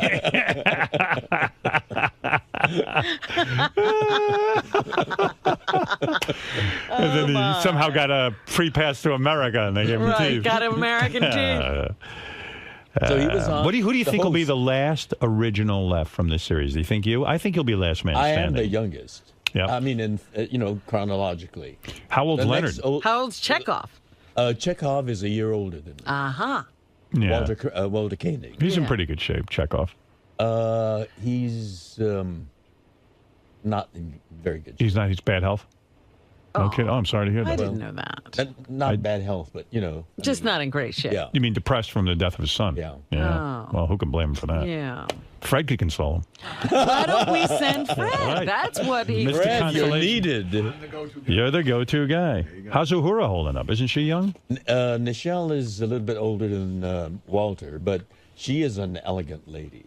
So you're the youngest. I'm the youngest. I think Nimoy's in the next to go. What do you think? Oh, don't say that. What do you I don't want think? to think about I any don't of them know. going. Well, I don't either, but I got a handicap. What do you I what was do you having think? dinner with DeForest Kelly. Yeah. And, he might be the next. You're talking about no, Bones. he's gone. Oh, No, God, he's dead. Yeah. But he was the one that. How did you have dinner with him if he's dead? We did a convention, and we Okay. decided to stay over another night. We didn't want to catch, Right. a 9 o'clock flight and fly all night Right. long. So when did you have dinner with him? And so we had dinner that night, and he was starting to speculate like that. Who's gonna Who's be the first next to go? And he said, because I'm the youngest, I'll probably be the one to go first. And then he went. Ironically. Yeah. Yeah. If you are the last man standing, you know what you're going to get at those conventions? You're Oh, probably my going to God. rake in. You're going to get Bill Shatner money. You're going to get You $500, think I'll get $600. $180 a photo? Yes, $180 a photo. Well, I Lock yourself up because they're going to be worth a lot of money. Those with photos. the Green Berets, I had a kind of a weird experience. I went to a party, and the room was I walked in, and the room was filled with people, and I saw Aldo Ray at the other end of the room. And so Aldo Ray. Who was in the Green Berets, and I waved at him, and he waved back, and he started working his way through the crowd toward me, and I was ready to give him a hug and say, Aldo, great to see you. He says, George, thank God you're alive. I said, what a way to be greeted. And then he started ticking off all the people in Green Berets and then passed. You are the last one left, I think, from Green Beret. Because, about a couple of years after that, I saw Aldo's name. I see. On the obituary. Right. Hey, so let's Everybody say... still here from Private Parts? Yeah. Let's see. What if we have? We've got you. We've got Uhura. I'm talking about the main players now. Yeah. We've got Walter. I think Harry Mudd is dead, right? Harry Mudd is Well, gone. he wasn't a main I know. player. I'm just The pointing out. kid that played Kirk's son, Merritt Buttrick, is gone. So we got Kirk. How much longer do you think Shatner's going to hold on? He's in good shape. Yeah, he's a relentless guy. I Right. mean, he's driven. He might not die at all. He has that determination, that will, you know. Right. I think he's going to be around. You know what it is? He doesn't want you getting more Star Trek. So, do you think Nimoy's the next? He's very competitive. Do you think Nimoy's the next one? I would guess. What do you think? I don't know. It's hard to say. Nimoy or Chekhov is what you're hinting at. Which one? You say Uhura's doing okay. Yeah, she's doing fine. Wouldn't it be interesting if George started bumping them all off? So he could be the last one. Right. I'll take 3 phone calls and then I got to take a break. Yeah, Balls. Yeah, I want to ask George, would he be upset if Brad found out he masturbated thinking of another celebrity? Thinking of another celebrity? Yes. Well, I do think of people.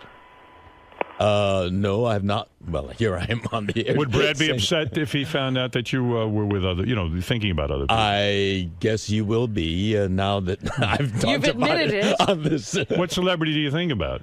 I think I'll keep it private. Well, why not honor? Well, I mean, you got this much out of me. But George, why I'm not so honor unguarded. But George, why not honor that person by telling the world who you think about? Well, Brad Pitt. No, yeah, but particularly after Jason Stratham? Ellis here. Jason Ellis.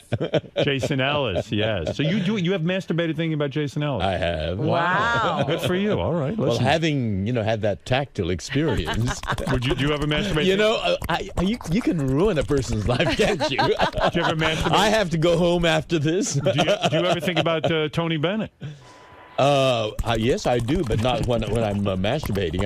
I just, I love his music. I love his voice. Yes, Gary. Have you ever done it to anybody on the show? What? Have you ever masturbated to anybody on the show, like Howard or Fred or Benji or Artie or me or Will? My wife. Oh, he's laughing. Oh, wow. Well, Let's who was hear it? this. Well, no. You think I'll Not that up here? You have. You're turning red, George. Come on. What about? No, it's the son, the Italian son. Did you ever beat off to Will? That's a yes. You did? I haven't said a thing.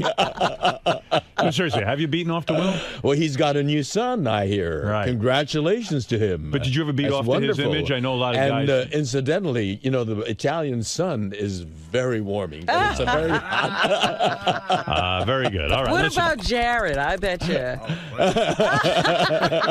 Do you know Jared? The sun just got redder on his face. He's on the sun. George, is there anyone you don't masturbate to? All right. Let me take a break. We'll talk to Tony Bennett Thank you. right Thank after you. these words. Interesting revelation on the show today. What's that? Well, it didn't fully come out, but it was implied that George has fantasized about you. Masturbated. Yes. Stroked himself. I didn't know where that to me. I imagine this is an honor and not something to be disgusted about. A little bit of both, I would say. Well, I could see if one of us said it to you. What? One of your peers, if one of us admitted that to you, I could see you being disgusted. But George is a celebrity, a legend. It's like, Fred's brother-in-law. I guess. A man who appreciates handsome men. So how could you not take this as a compliment? It's still creepy thinking about him rubbing himself, fantasizing about sticking his dick in my ass. During one of the face commercials- fucking me, whatever he was doing in his dream. That's what I was going to get to, because you mentioned the Howard earlier. I wonder what's going on in these fantasies. What am I doing? You've had some time to think about that. What do you think your role is in these fantasies? What do you see yourself doing, wearing? Well, I see, George has stayed back and the show has ended. George has stayed back in the studio to, gather his things. I come into the studio to help organize my notes and get everything ready, prepped for the next day. And I'm working over the Howard's console. And I don't see George in there. Maybe George is behind where he usually sits. And all of a sudden, I feel my pants dropping from behind me. And then he takes me from behind. And I bleed all over the studio. George, you were really hitting it off with Tony Bennett. Then he grabs me by the hair, pushes me on the floor, and shoots a load all over my face. And forces me to eat it. Not that I thought about this at all before. Not that I have any desire for this to happen. I just creep myself out. You just creep me. I'm sorry I asked this question. George. Yes. About your relationship with Mr. Bill Shatner. Will there ever be a détente in this this very chaotic situation? Well, you know, it takes two to tango. Right. And I'm ready to tango. But he always keeps popping up with one new issue after another, which, you know, gets him attention. I mean, we sent him an invitation to our wedding, you know, but he had a need to have some kind of issue to attract the media's attention. So he claims that he never got an invitation, and he rants and raves and calls me all sorts of names about it, you know. And so I said, you know, when the press came to me, we did send him an invitation, and his ranting and raving is just amusing to us. Everybody else came, and he could have come too, but then he goes on, you know, again he had something else happening, and he says that he's found that I have a psychosis, and that I should see a psychiatrist, you know, and that gets him a lot of attention. I am a professional. I can work with everybody. I've worked with a lot of divas, male and female. So you keep extending that olive branch, and he keeps slapping you in the face. Well, you know, if he extends an olive branch, I will certainly accept it. But it takes really two to tango. Right. And you've certainly tried. You've certainly tried to extend the olive branch, and he just keeps slapping it away, and there's only so much you can do. Well, you know, if he keeps slapping, you know, I know how to slap back too, and so, you know, I respond in kind when the moment is appropriate. But no, I have no problems with him. I know what he's like, and I can work with him professionally. I am, you know, certainly not going to have him as one of my best friends, but we're back, George. Oh, we are. I got to go.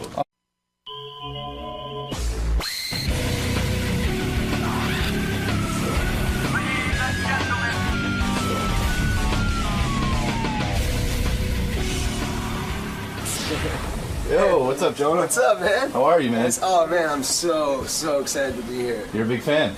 Every day, all day, every day. Listen, all day, man. So you even know guys like Ronnie? I know who you are, dude. Put it that way. Yeah, when Ronnie came to let me in, I was like, Ronnie, limo driver. Yeah, I mean, this is. Am I going in here? Yeah. Oh, yeah. I mean, this is crazy. This is the absolute pinnacle of my career. I can't believe I'm here right now. Really? Yeah. I mean, the only thing I asked for, like in my movie contract, is like as far as like just a personal thing, is a car that has Sirius XM, so in between takes I can listen to Howard. That's awesome. And I have it on set, so I literally run. When they yell cut, I go in the car and listen to Howard, and no one. And you just catch the replay at different points throughout. And I the day. just hear different chunks of the show, and I'll listen to like the intern show and all the like the after show and everything, like the fan roundtable and everything like that. So you even go to like Howard 101 and you're all over that. I'm a true Howard enthusiast. Yeah, That's really cool. And everybody, I mean, I just like I don't know. It's like hanging out with a group of really funny people, but you don't have to contribute at all to the conversation. Right. You know? It's like hearing your friends get ripped on, but you don't have to do the ripping yourself. Yeah, you know, or no one's making fun of you except for, I guess, today maybe, if I go in there. No, I think Howard digs you, man. Oh, man. I definitely think it's mutual. This is really, really exciting. Out of all the shit I've ever done, this is my favorite. I mean, this is like the thing I woke up excited, like, let's go. I'm so excited. I mean, it's like, it's real early. For you, it's probably like 4 a.m. So. Yeah, I'm from LA. Yeah, Right. So it's early, but we've actually been traveling around the country and stuff. But Yeah, dude, this is crazy. This is so bananas. Like, I can't believe I'm here. Well, we're psyched to have you too, man. Yeah. It's cool. Yeah. So Moneyball's the new movie. Yeah. But I imagine you know the show so well. You're not going to just talk about Moneyball. You're going to talk about your life, Brad Pitt, everything, the whole deal. I imagine it's going to be a lot of stuff that does not have to do with me promoting a movie. But that's cool. That's why you come on this show. You don't come on and do some boring standard interview, you know? Exactly. Yeah. All right, man. We'll see you in a minute. Brad, thanks a lot. All right, Jonah Hill just got here, so I'm going to go in and prep Howard. He's got some wild stories. Dustin Hoffman's the one that discovered him. He used to do these poetry readings, like kind of tooling on poetry readings at this bar in the village, and Dustin Hoffman saw him and put him in a movie. I think he was friends with Dustin Hoffman's kid. Kids, right? Mm-hmm. He's passed on some great movies. I know when Seth Rogen was here, he said he passed on a role in Transformers. Mm-hmm. He helped write Bruno. His father was the tour accountant and business manager of Guns N' Roses, and his brother manages Maroon 5 now. He doesn't like Perez Hilton because he makes fun of him. Okay. That's it. Real quick, let's hear from John Lieberman, and then we'll talk to Jonah Hill, who's in a new movie with Brad Pitt. Let's go to Brad John Pitt's Lieberman. not coming? No, Brad Pitt wasn't available. Jonah is, though. Don't tell me you're disappointed. Well, John Lieberman was high. Jonah's coming in, not John Jonah's Lieberman. in. All right, no John Lieberman. All right, Yeah, come on I'm in, Jonah. I called. That's all right, Gary. You're right on top of things as usual. Hey, man, look at the new you. Yeah, look at you. Where are you? Look at you, man. Hi there. Hey, Robin, what's up? George Takei's here today. This is a Takei. friend. What's up, It's Takei? I'm sorry. Takei. Yeah. Hello. Hello. Oh man, this is really great. You got me my worst. I got a neck pain. I can hardly move my head. Would you like a massage? Yeah, can you fix it? I mean, do you know anything about that? I went to massage therapy school for Did quite you? No, I did not. It's a good story, though. I would have been able to help you. So, this is weird. I was reading notes on you, and I think you've had a pretty spectacular career so far. How old are you now? 27. 27, and you got discovered by Dustin Hoffman? Yes, that is correct. That's pretty amazing. Like, you went to a poetry reading, which you'd think would be pretty lame and no one would discover you, but you went up... You do poetry. Well, it's a little more complex. I do not do poetry, no. Well, you're a writer. I'm a writer, yeah. I came up as a writer, and I started learning how to be an actor because I was, like, very bad at talking to actors. Right. And so they said, you should take an acting class to learn how to speak to actors. Right. So, and that's where I loved I fell in love with acting through taking that class to become a better writer and director. And it's not as simple as, like, I walked in the bar and Dustin Hoffman was there, like, having a glass of brandy and was like, you kid, get out to L.A. Well, Like, Dustin Hoffman was there because Dustin Hoffman's kids... I'm friends with his kids. Right. Yeah. And so he saw you performing poetry at the Poetry Read. Well, they saw that, and that's how they thought I was really funny. But what I did for him was actually way funnier. Was I used to make these prank phone calls. Yeah. And he used to have me make these prank phone calls for him and call, like, Oh, other really? famous people and stuff like that. Like, who did you call? We called this one guy who owned all these hotels, like some super rich dude, and I pretended to be another guy who owned hotels and started talking shit to him. And he loved it. He thought it was so funny, so I made him this CD. Where would you do this? Would you do this at Dustin's apartment? They make the funny phone calls, or would you do them? Yeah, their house. Their family's, like, phenomenal. So you would go over to Dustin's house. He'd say, hey, Jonah, I love your phony phone calls. He'd go, call this person. And he'd sit there. I'd go in the other room. They'd all be in speaker in another room, and I'd be by myself. And prank phone calls, everyone jokes around. You guys, I've heard... we love them. But to me, it's the best improvisational exercise you could ever have. It's the most you could ever be in character. It sounds silly. Right. But you really are playing a character, and you really are thinking on your toes more than you ever would in a scene. Right. It's just amazing to me that Dustin Hoffman had a list of people he wanted you to do this to. And would they be vicious? Is Dustin bored? Would they be vicious I'll phone tell you calls? a really funny story, All man. right. And this is funny because now I'm friends with Tobey Maguire. Right. Tobey Maguire, Spider-Man. Spider-Man, yeah. Right. He's a really cool guy. But I obviously didn't know him when I was, like, Right. starting out, and he was this big famous guy. So my biggest prank phone call I used to do that he used to... Dustin loved, everyone, all my friends really loved was, and this was before Crank Yankers, so Right. I think they did something similar. Not that they ripped off some 17-year-old kid that they Right. never met. Just but a coincidence. It was just a coincidence. Right. But the idea was you call and pretend to be a celebrity's assistant. Right. Okay? And to me, this is the funniest fucking thing you could ever do because people are nuts, and all they want to do is please celebrities. They Right. don't care about Absolutely. anything in the entire world. So during Oscar season is when all the celebrities rush to LA and all the hotels are booked up.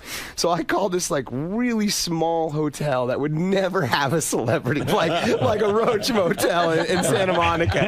And I tell them Tobey Maguire's assistant. I'm 17 years old and I recorded it. I have the recording and everything. Right. And so I'm you had like, the gift of gab, and also you had the ability to speak like an adult, right? Because that's how you have to pull these things off. yeah, you right. get to sound like you know what you're talking about. And that was originally how I knew I wanted to be a writer, because like people were like, man, that's funny. You can call the Domino's guy and keep him on the phone for 45 minutes And make like, it interesting. and make a character, you know. Right. So I call him, pretend to be Toby's assistant, and I go, hey, I'm an assistant to a pretty big celebrity, and it's Oscar season. Everywhere's booked. We can't get anywhere.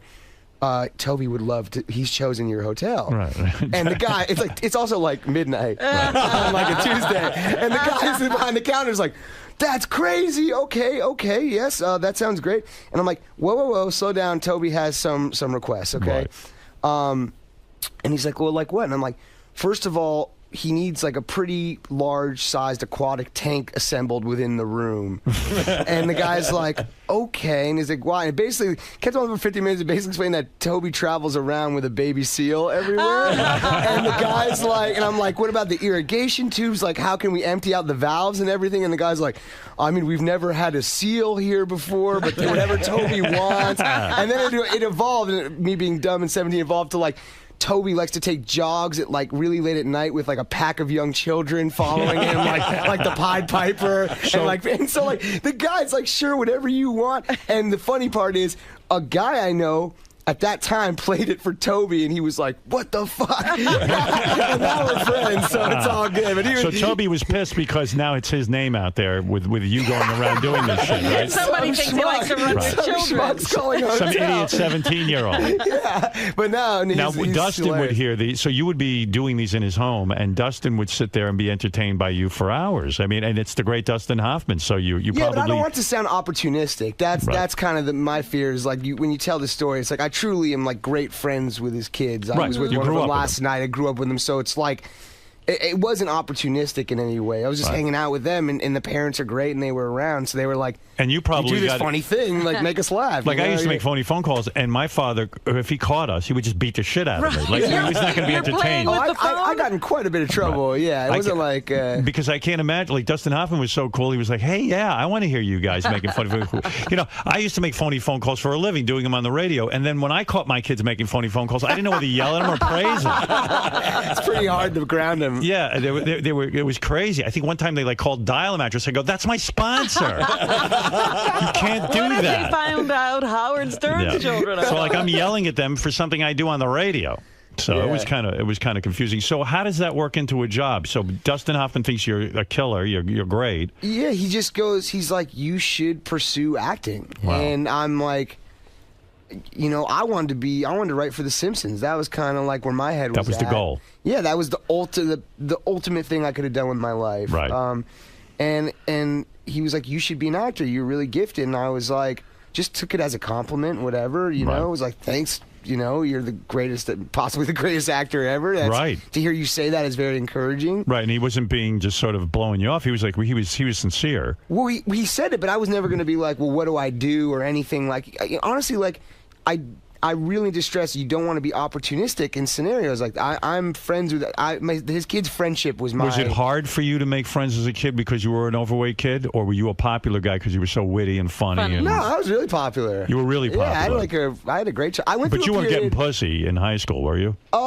I lost weight. I got kind of handsome in high school for a while, and I had a girlfriend and stuff. Oh, so you got laid? Well, that's a great story if you want to get into that. Sure. Did you get laid in high school? This is a fantastic story. No, I lost my virginity my first night my parents dropped me off at college. But I'll go into why I didn't lose my virginity in high school, which is a very funny story. So I was always popular. There was a period in middle school where I was really angry that all my friends started to get a lot of girls. Right. And I didn't because somehow I was I know that kid. feeling. Yeah, right. but mine. I've never been an angry guy, but it manifested in anger. Right.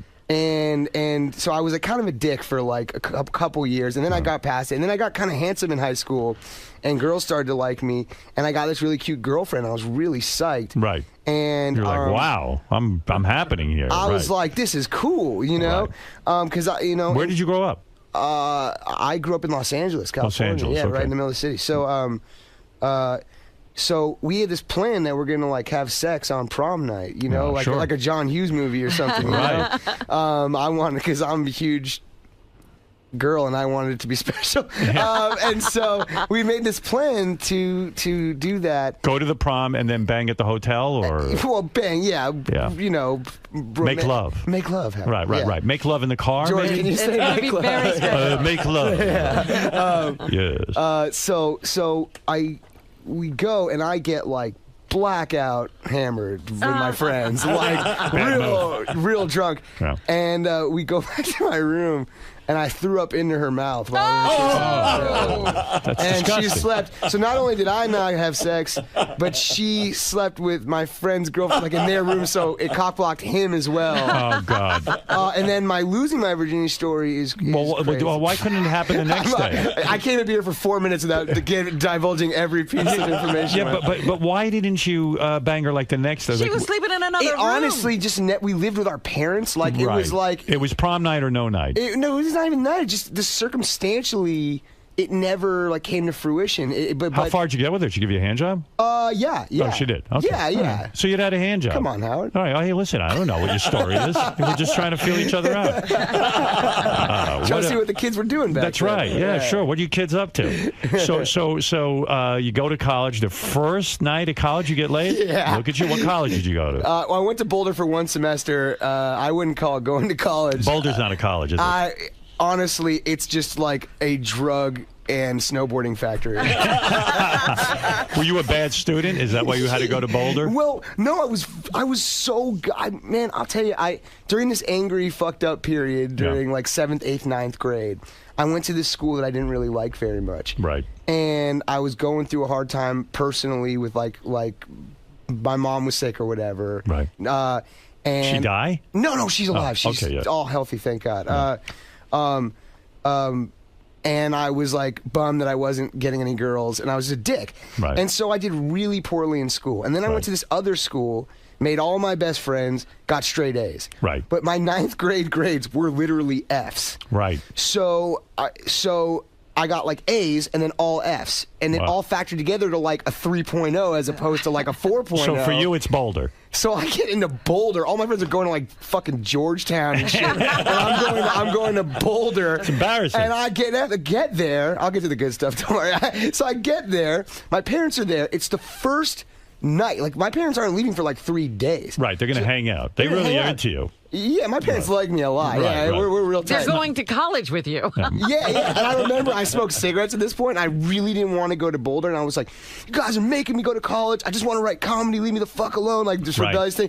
And they were like, you're going to college, blah, blah, blah. And I go, and my parents, I like secretly smoked cigarettes. Right. And I was like, well, guess what? I fucking pulled out a cigarette at the airport. It was like, I smoke cigarettes. And my mom was like, put that shit out. She like fucking almost snatched it in my face off. So whatever, we get to Boulder, and I go out and I'm like, I don't know any of these people. I don't snowboard. I've never been in the cold weather before. Yeah, you're not a Boulder guy. I'm not a Boulder. I'm way too like anxious and want my life to get started to be here. Right. And everyone's just the most mellow party animal you've ever seen in your life. It's a bunch of slackers. People, this dude I get to my dorm and that guy just hands me a bottle of Southern Comfort. Wow. And is like, here you go, man. So I get real drunk and I meet this girl and she looks like real good to me from what I'm, because college you can really reinvent yourself. Yeah. Right. I was kind of like, I was in a band, like I kind of looked a little cool. I was Right. like handsomer at this time. You weren't heavy at that point? I wasn't heavy at that point, Nice. so I was like,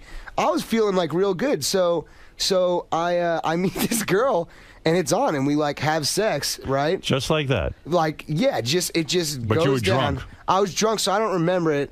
And I mean, I remember it, but I remember it actually. Put it in and you come in like 2 seconds? Probably. I imagine it wasn't a long affair. Yeah, right. I know the feeling. I still do that. So I wake up and I'm like, oh man, there's like this hot kind of girl next to me. Right. And I later learned that this was not a sign that you should be with someone if they have she had a Playboy insignia, like, not tanned, like, you know what I mean? Like, so everywhere her body was tanned except for the Playboy insignia on her. That's an odd girl, right? Well, it's just That's not scary. odd, but it's like, it's not like, hey, this wasn't her first time doing this. Right. And what's she doing with the Playboy insignia That's anyway? what I'm saying, yeah. She's trying to be a playmate. Yeah. Right. So we wake up. My roommate's freaked the fuck out. He's an ROTC guy. Who's He not probably thinks you're a stud. He thinks I'm like awesome, but also like he just wants to do homework and be in the ROTC. Did you think college was going to be like this every day now? Were you under that impression since you had never been to college before? You were probably like, wow, you go to school and you get laid every night. Honestly, that's kind of what Boulder is like. Like, honestly, the guys I know I got the fuck out of there because I'm like, I need to get a job and like start being a man, or I'm going to be a drug addict and a crazy person. And a lot of dudes I know who stayed there are drug addicts. They chill out in Boulder and they trip balls like every day. Wow.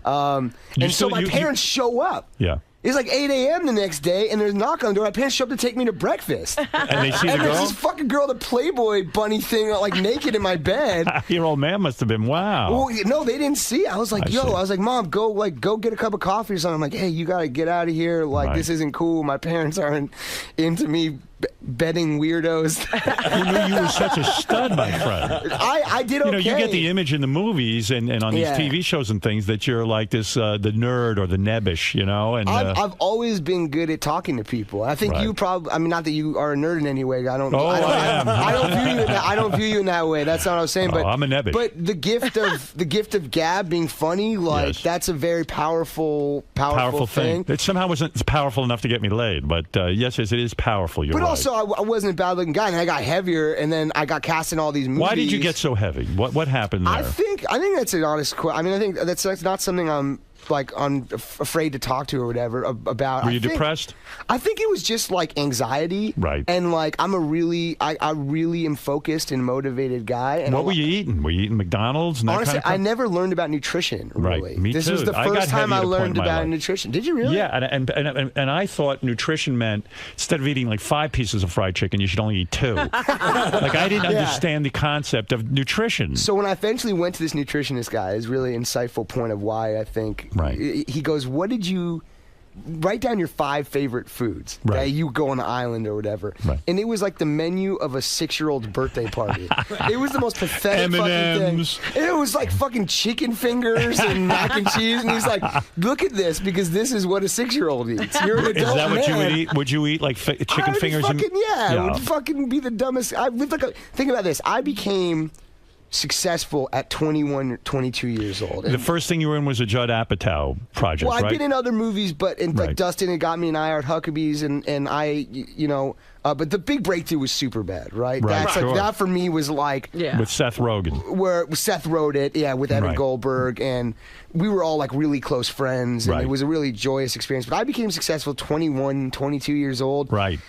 My friends were in college. I lived like a frat guy. I didn't have a nice place or anything. Seth and I lived in the same apartment. We fucking had a bong was our like lamp. He moved out and I moved into the apartment. So you were in Boulder. You transferred to a good college, and then how New soon? School here in New York. New school in New York, and then how soon do you start getting acting jobs while you're in college? No, well, what happened was I got, so then Dustin, so it was like I go home, he gives me this compliment. Right. And then he calls me one day and he's like, I'm interning for my friend's older brother. Right. I was making boxes for him. He worked at like a music company. It was like me and like 10 dudes in a basement making boxes. And you get this call from Dustin Hoffman. So high every day at work. Oh, dear. All you had to do was just fold boxes. It was like the dumbest job ever. What would you do, weed? Yeah, I don't do like real drugs. You're not into coke? No, Never tried it? No, I never. Hey man, I've tried shit. That's right. I don't know. Acid? You ever just take a trip? No, I never have. It's not honestly like the only drugs I've ever done that I enjoyed were weed and mushrooms, like once every 2 years. You never did ludes. You never did hash oil. You never did. I don't think ludes was my like generation. I don't see. think. Yeah, they don't even make that anymore, like right? everyone who speaks of them when you talk to someone of that generation, they say like. Ludes that's what I liked. Yeah. I'm like, that sounds cool to me, but I don't even know if that exists anymore. Like, They I've really never don't. heard of that, you know? Well, never mind They that. were But so anyway, good they stopped making them. That's right. They used to make them and they stopped. They like disappeared. They're like, this shit's too good. And they were 25 cents a piece. Everyone's going to be just on this shit all the time. I mean, they were 25 cents a piece. Even in college, I could afford those. I was taking way too many. But drugs were never like my big deal. Yeah, I'm a big anti-drug guy because I did acid and all that, and it was a bad experience. It's Very not for me. dangerous. Honestly, Right. food was more my like Your drug. my like thing I had a problem with. So Dustin calls me one day and he's like, "Hey, I want you to come to this house in Brentwood right now and meet me and some people." So I never thought he was gonna like, you know, actually reach out in a meaningful way. I thought he would just pay me a nice compliment, maybe some motivation. Right. But he went the extra mile and was like, "Come meet me at this house." So I go to my boss and I'm like, "Yo, I gotta leave right now." Right. Dustin Hoffman needs me. And he's like, "Where are you going?" And it's like, you know, it's like the middle of the day. I'm like, "I just gotta go. I don't really know if I could tell you without sounding ridiculous or anything." Like, I didn't tell him I wanted to be an actor or anything like that. And so he's like, "Well, what are you doing?" I'm like, I would have been like, "Hey, listen, son, these boxes need to be made. Fuck Dustin Hoffman." He actually had a good joke because I was like, I got to go meet Dustin Hoffman at this house right now. Yeah. And he said, "Yeah, I'm meeting Christopher Walken at Starbucks." and I was like, "All right, man. Well, I'm fucking getting out of here, man. I'm leaving." So I left, and I go in this house. I literally, no one answers the door. I open the door, and it's Dustin, David O. Russell. Wow. Jude Law, Naomi Watts, Oh my goodness. Mark Wahlberg, Wow. Lily Tomlin, Jason Schwartzman. All standing in the all house. sitting around like reading the script for this movie they're about to do. Right. And they're listening to my prank call CD. Oh, wow. Yeah. When I get in there, I'm 18, 19 years old. I'm like Flipping out. I'm not even flipping out. I'm just like, what the fuck? Like, how did I get here? Yeah, what am I like, supposed to do here? Like, I literally was folding a box. Yeah. for an hour 2 minutes ago. Literally was folding a box. Why am I in this room with these folks? And then David O. Russell was like, "Dustin, this is the guy you're telling me about." And he was like, "Yeah." And we went in the room and talked. He's like, "I want you to come and audition for this movie tomorrow." Wow. I stayed up all night. You know, practiced your lines. I practiced. You know, I studied acting, so I like knew I had auditioned for plays and stuff. And, I go in and I audition, and it was awful. And Was it? Yeah, it was awful. I didn't have an agent. I didn't have anything like that, and I was nervous. Right. And they called me and they're like, "You got like this part. It's a couple lines. It's nothing much, but it's your foot in the door." And Wow. I mean, did you blow Dustin for that? I mean, you must have been like out of your mind. I genuinely thank him very profusely. Like I don't, because What you a know, great guy to give you that kind of break. That he was he's that a wonderful generous. man. And to me, it's just separately as I learn more about cinema or not cinema. I sound like a douche, but like I learned more about like classic movies and stuff. Right. I really understood because at that time I was young. I don't think I'd seen Dustin. It was probably like Hook. Right. I had seen The Graduate or like Midnight Cowboy. You didn't know anything about this Yeah, guy. I didn't seen Marathon Man. So you know, Tootsie. So as I grew older, like Dustin and Bill Murray are like the two guys who are my heroes because they do comedy and drama both so seamlessly. You'd so love to have a career like that, right? That's what I'm the trying goal. to do, you know. So it is ironic that it ended up being Dustin, and he for some reason. He took a liking to you. Yeah, man. All it's based on just- phony phone calls. You know, my parents used to say phony phone calls were a bad thing. I think they're a good thing. Look at this guy got a whole career out You're of not it. kidding. Phony phone calls. Case closed. You know, Sal is back there creaming now. You know, Jonah made such a big Can step I meet Richard and after- Sal when I leave? I heard that the only movies, you're a pretty normal guy, that when you go to these movie sets, you know, you're all business. You don't make a lot of demands. You're not a Hollywood Can I tell guy. you about this, please? Yes. I know you're going to say. Go ahead. I make one demand in my contract. Go ahead. That I have an automobile on set with Sirius XM so I can listen to the Howard Stern show. That's something else. In between right? takes. And I'll tell you even furthermore, I'm not coming here and kissing your ass. I'm not like here to No, say something nice. that. I need it. No joke. It's in my contract that I have a car. My assistant's outside. She'll tell you we have traded in cars because they didn't have satellite radio. I like this. Because let me tell you, in between takes, not even in between setups or scenes or anything, in between takes, because to me it is the most calming thing. A movie set can be very chaotic. People also want to talk to you. Yes. A lot, like, and you're trying to kind of stay in what you're doing. Right. So I go in and I listen, and no one. If you're listening to it, no people. You're focused on something. Don't you need to sit between takes to focus on your lines though? I do. So Are you easy to memorize? I memorize them the night before, and I work on everything. I prepare ahead of time, so by the time I get there, how long does it take to learn a long monologue? That must be a bitch. I think that's the biggest negative. Acting wouldn't even be hardly work if you didn't have to memorize all that crap. To me, it's the memorization part's. I'm really good at that kind of stuff. It's about just making it feel real after doing it once. Right. Right. But to the thing that I was talking about. It's like hanging out with a group of friends, being funny, but you don't have to contribute to the conversation at all. Right. Let them do the work. Yeah, it's like when you're with your friends, like you got to chime in here, you got to be funny sometimes. Like I get to hang out with you guys and not have to contribute at all. So what I'm learning is you're a big enough star to demand serious in the car. It's my only thing. Come on, look at me, man. I'm not a diva or ask But when for anything. you demand this, they go, "Hey, what the fuck is with you, kid?" No, they go, "Thank God he's not asking for a fucking trailer the size of a building." That's right. Or That's like, true. how good he's not asking for more. For me, it's not about fancy stuff. It's about stuff that makes you work the hardest. So after you do I Heart Huckabees, yeah, what happens? How do you get super bad and get in with all those guys? How does that all happen? This is funny.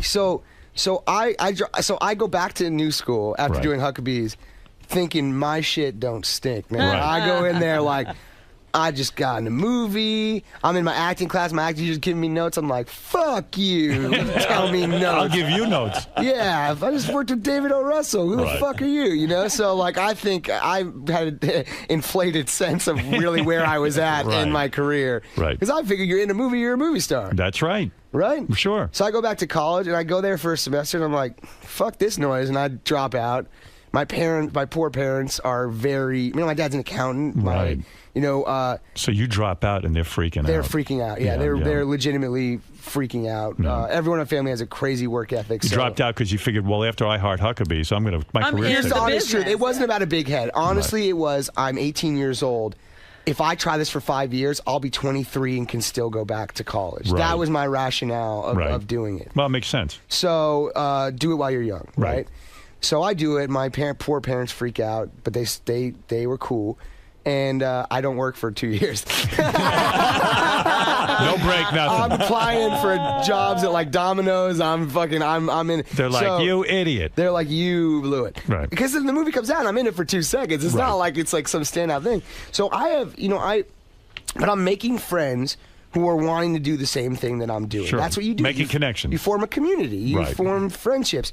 So I'm a young actor struggling. There's a few other guys that are struggling, but we all have the same taste. Right. So I'm in a movie theater, and I'm seeing a movie, and I'm sitting behind Seth. And Seth Rogen. And his buddy, Krumholtz, Dave Krumholtz, is from Numbers. He's a good buddy of ours. Yeah. He's sitting there, and we have a mutual friend. So I'm like, hey, man, I'm Jonah. We have a mutual friend. And he's like, oh, cool. And he's like, hey, this is my friend Seth. Hey, Seth, what's up, man? How's it going? And we fucking become friends.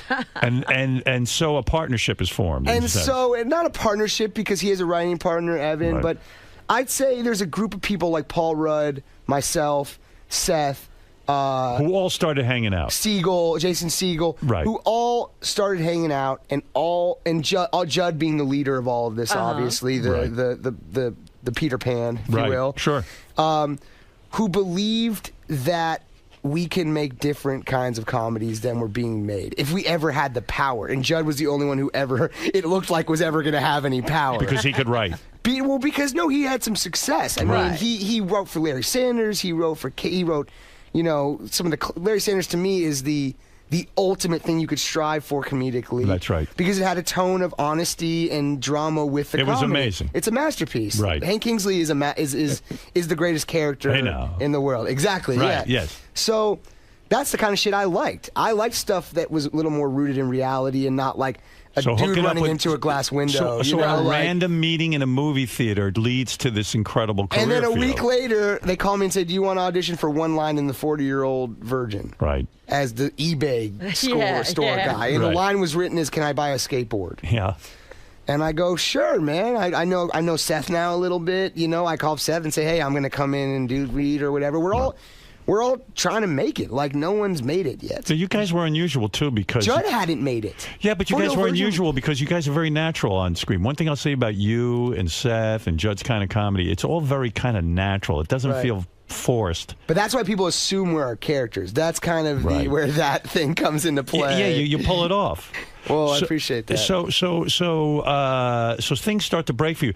Now, are you becoming do you start getting laid like a high caliber type of woman when what Superbad comes out? That is the turning point. It's the turning point. You start to meet like really, I mean, a whole different level of girls, right? It's not even a level. It's just like. I mean, come on. I don't want to lump us together, but my point of view is, a guy like me, at that point, has to work really fucking hard at being funny and like really putting in time. We're talking dates before any sort of physical thing comes into play. Right. You got to really prove yourself. You really have to prove that you're like worthy of it. They're willing to overlook the obvious shit to be with you, right? But then when Superbad comes out, Superbad was. I feel a lot right now with Moneyball coming out how I felt when Superbad was coming out. That'll take you to another level because Brad Pitt is in it. Because it's a big drama and it's starring Brad Pitt and me and Philip Seymour Hoffman, and people actually like it and aren't like laughing me off the screen. You know, it's a totally. Did you feel that with Superbad? Did you know ahead of time that it was going to be big? When we were making it, the extras on set thought we were making a straight to DVD movie. Oh, they did. Because it was not a very cheap movie. Right. Judd was not Judd. It was so funny when Judd became Judd. All right. We like watched Judd became Judd. He wasn't the director-writer that he was. 40-Year-Old Virgin was like this movie that no one thought I think they got shut down their first week and then brought back to life. Like 40-Year-Old Virgin didn't appear to be some big giant super success. Yeah, Steve Carell. I remember I knew who Steve Carell was because I'm a fucking dweeb, but it's not like people knew who Steve was and like on a major scale. They knew he was funny. So Judd becomes Judd. Judd gets Superbad. Judd puts you in Superbad. Yeah. And tell me about the pussy. I mean, does it come like crazy? Yeah, let's get to the good stuff. Okay, my apologies. So Superbad, we're making it. Michael Cera and I we're best friends. Seth, we're all, and it was all of our college experience. Right. That's kind of a fun thing we never talked about was making of Superbad. None of us went to college really or finished. I didn't. Right. So this was our college. We would have these crazy fucking parties while we were making it. Really? Yeah, we had played this game called Edward 40 Hands. You ever heard of this game? No. Evan, you know Evan Goldberg, Seth's writing partner? You ever heard? I don't know him, he but wrote Seth told me Superbad. about him, yeah. He's a great guy. One of the fucking... you know when people say people like the husband because they really like the wife? Right. That's like Evan to Seth. I always joke around. You like Seth because Evan's the best guy. So what is the game? What is the game you guys play? Edward 40 Hands, where you tape 40 ounces of malt liquor to your hands, you duct tape them, and you can't take them off until they're both empty. Oh. So lots of dudes piss their pants during this game. It's really an advantage if you have a girlfriend who's willing to take your penis out of your pants to pee for you. Right. I invented a system with a little string where you down 140, then there's a string, and you use the empty 40 to pull down the zipper and then maneuver your penis out of your pants. With the bottle? With the empty bottle. So then you're you an just innovator. casually sip the next one, yeah. Right. I'm like... You're the man. I'm like you guys really were a waste like of an space. inventor. Yeah, right. we were really fucking idiots, and it was so fun. Yet being idiots is exactly what went into the movie. Yeah, Emma Stone's there, and she's 17, and me, and Michael Cera, and Rudd's around, and Siegel's, everyone's just around. None of us had fucking jobs. Like when Judd was making these movies, like Pineapple Express, I would help them write. I would sit on set and write because I didn't. How have would you make job. a living though? I fucking lived with my parents. Wow. It was miserable. Oh, my God. God damn, dude. And would they say terrible. to you every day, what are you doing? They said, there's this fucking 40-year-old guy who wants to fuck our son. Like, I always joked with Judd, like my parents think you're some weird pedophile. Like, why do you like me? They don't understand why you like me. Your parents must have, I bet privately, were like, I think he might really be on the road to disaster. I mean, he's not going anywhere. And my dad and I had a very tough conversation recently, it was a beautiful conversation. Right. And he was like, there was a moment, your mom was really supportive of, she knew you weren't going to fit in the normal path. Right. I'm an accountant. I went to school for accounting. Right, and he took a very traditional path, and he probably wanted that for you. And he said, I was very concerned, I just didn't know if you'd be like nothing, or like even be able to support yourself, or you know, true. If you'd ever leave home. It's when does the frightening. pussy come? Tell me about fuck Superbad. all this stuff. Let's get to the pussy. Superbad comes out. Superbad. The day Superbad comes out, Michael Cera and I spend every moment together. We're best friends. And you're not guys who got laid a lot. No, man. Okay. No. Yeah, somehow I thought. Not even making the movie. You're like, I'm making a movie. Please sleep with me. No, it's You didn't even fuck I the don't extra. believe you. I don't believe you. No, I don't believe you. Okay. So, and I've had girlfriends during various points in these things. So, Michael and I go. I lived in Seth's old apartment. He moves out. I move in. Michael, Cera, and I spend every day there. We walk around there. It was right by Canner's Deli, like in the middle of the city. How did you have money? Did they pay you for Superbad? Did they give I you had some enough money? to get this apartment. Enough, yeah, Enough right. to get my own apartment. Right. And after Superbad, but it hadn't come out. So Michael and I walk around every day talking about bullshit that 20-year-old guys talk about. Right. I remember I bought a newspaper. August 17th, 2007 was literally just the craziest day. I mean, it was a day Superbad came out. Yeah. And it started to get crazy when like billboards were around, but people didn't know what it was. Like it was just weird. My friends were like, "I saw a fucking billboard of you, like on a whole building." Like, but it doesn't make any sense. Doesn't make any sense. And you're walking around the building, and it's a dilapidated apartment, and you're on a billboard. Yeah, I literally a billboard above my shitty fucking apartment. They literally put it above there, and it wasn't getting me laid. So the movie, I'm like, look outside the fucking window. No, so Mike and I go outside my apartment, playing video games. We go get a bite to eat, and I'm not kidding you. It was like what you see like Beatlemania on TV. Like when we're together. It really clicked for the women. They understood who you were. It wasn't even from a female. It was just people would go fucking nuts when they saw us. Like and Chris McLovin. Forget about his life. His life. I mean, does McLovin get laid a lot now? I mean, does he? Yeah, I made sure to get him laid on that tour. So you start to get my laid. main job on the Superbad tour. Yeah. Was the fucking best thing ever. You mean promotional tour? The promotional tour. Because why? People knew about you? Because the movie fucking ruled. Right. Right? Like, and I don't want to sound like a douche, but it like played great. It played like a rock concert. People love it. So we walk in and do Q&As. It was like after a rock concert. We just made them laugh for an hour and a half. Right. And we're so going to colleges. So when do you start getting like, did you ever get a twosome, a threesome? So what here's do you the call deal. it? So the movie comes out, right? Yeah. And the next day they ship us to, we just become famous. And I'm like, yes. And the next day they ship us to Europe where we're not famous anymore. Oh, your whole mojo. Your whole mojo. I'm like, give me a week. Give me a fucking week. There's an opportunity here. You want to use your superpowers. I'm like, shit, I just won the lottery and you guys are making me move to a place where currency has no value anymore? So when you go to Europe, you're not known. But then, luckily, we go to England. Yes. And the movie opens the weekend we get there at number one. And it's like an explosion. And we're in a different country. And we're exotic for some reason because we're like American actors. Right. And we're there. The night we get there, we're like all surreal. We didn't know famous people and shit. We were insulated in our world. Right. And so we get there and we're on the same floor as all the High School Musical kids, right? Oh, my. And so they get us tickets to see Prince. Why? And I invite the High School Musical kids. I'm like, I'm gonna get these kids fucked up, like, you know what I mean, like, and you know, I'm like, because I'm the lead, I'm 21. Right. Everyone else is like 18. Yeah. You know, so like, I can buy booze. I can. You're like, the leader. I've been to college. I'm like, I know how to have a good time. Yeah. So did you bang all the high school students? No. None of the High School Musical kids, but I definitely got them blackout drunk. I got them all drunk. I don't care what any of them say, all those little Disney kids. Did you start to have threesomes and all this kind of thing? I definitely started getting a lot more sexual attention than I ever could have imagined would happen in my life. And it was... Right. A friend of mine actually told me a story, which has really resonated with me, which was he was a really big guy. He was a really overweight guy, right? Yeah. And he lost all this weight in college. And he became really handsome. And I'm not saying this is to me at all. This has nothing to do with my situation at all. Right. I'm just saying a parallel story.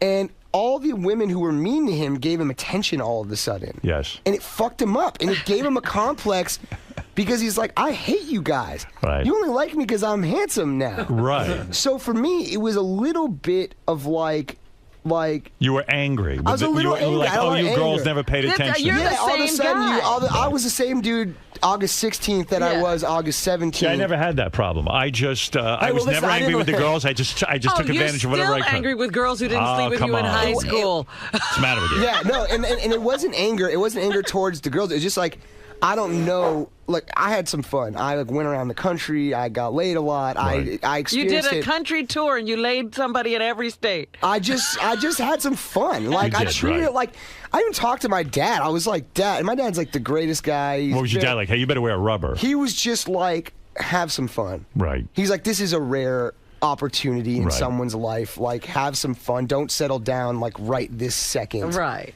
Because he knows me. I'm going to find the first fucking person who will marry me. And Well, what about that? So you're still with the same girlfriend? yeah, from I've had a girlfriend like on and off for 4 years. on and off. What is the on and off? Means When if you get- Superbad came out, we were off. She knows. I cleared all this with her. Right. Yeah. So you're back with her now? Yeah, we're dating. Yeah. Is that who's out in the green room with you? Is that your girlfriend? No, my assistant, Catherine. Oh, yeah. assistant. I heard she's hot. She's really cool. Yeah, you're not Dude, banging her? No. What do you mean, no? She's like my sister, man. Well, maybe if Moneyball hits, you'll get her. I'll get a chance. Yeah, right, get a chance. She listens to the show. She before didn't know about the show. Now she knows she's singing cocaine. She knows everything. So this girl that you're dating now, I mean, is this your fiance? No. You're too young, right? But how Slow did down, you? Caballero. I mean, where did she come in? Was she a college girlfriend? Oh, we grew up in L.A. and it's funny how we met. Actually, Did she not pay attention to you in high school? And No. all of a sudden, she's now... the shit. She's the shit. She puts up with all this fakakta job, as they say. Right. And it's funny how we met because my friend dated, basically had sex and screwed over all of her friends, like 5 of them, made them all like hate each other. And I was always with her next to her while he was like dating each one of their friends down the line. So finally, we were just like, all right, I guess we should date. You know? So you think you're going to marry this one? I mean, no more pussy for you? I mean, this is it? I don't know, man. I mean, you're on a roll. She's I mean, you're a good in lady. You're in movies with Brad Pitt. Did you see Angelina Jolie on the set? Yeah, I did. Yeah, their you whole ever family beat off was to around. her or anything? I mean, did not. No. Really, I would. If I met her, I'd beat off to her. I'd beat off on her. They are honestly, man. They are the kind of people. Brad. I mean, I don't know her as well, but Brad I know very well at this point. Yes. And he is the kind of guy. He must love getting high with you. He loves the weed. I don't know about that. What do you mean you don't know about it? He'll tell you. He loves. You smoke weed with him? I've not smoked weed with him, no. Oh, come on. Genuinely. Then you're not a I would friend. tell you. He loves hash. He loves it all. I would tell you, honestly, this movie was not like the kind of movie where you like smoke weed. It wasn't super bad. It's not a weed movie. Yeah, it's a serious movie, and honestly, I was like real focused, and he was. He's got too many kids, though, right? I mean, it's ridiculous. They are so cool. I mean, Yeah, but I don't know 6 how kids. there's a lot of kids, but honestly, their family. I was gonna say about him was he is legit. Like everyone wants to kiss each other's ass. You come in here, say your co-star's nice, or some big famous guy's nice.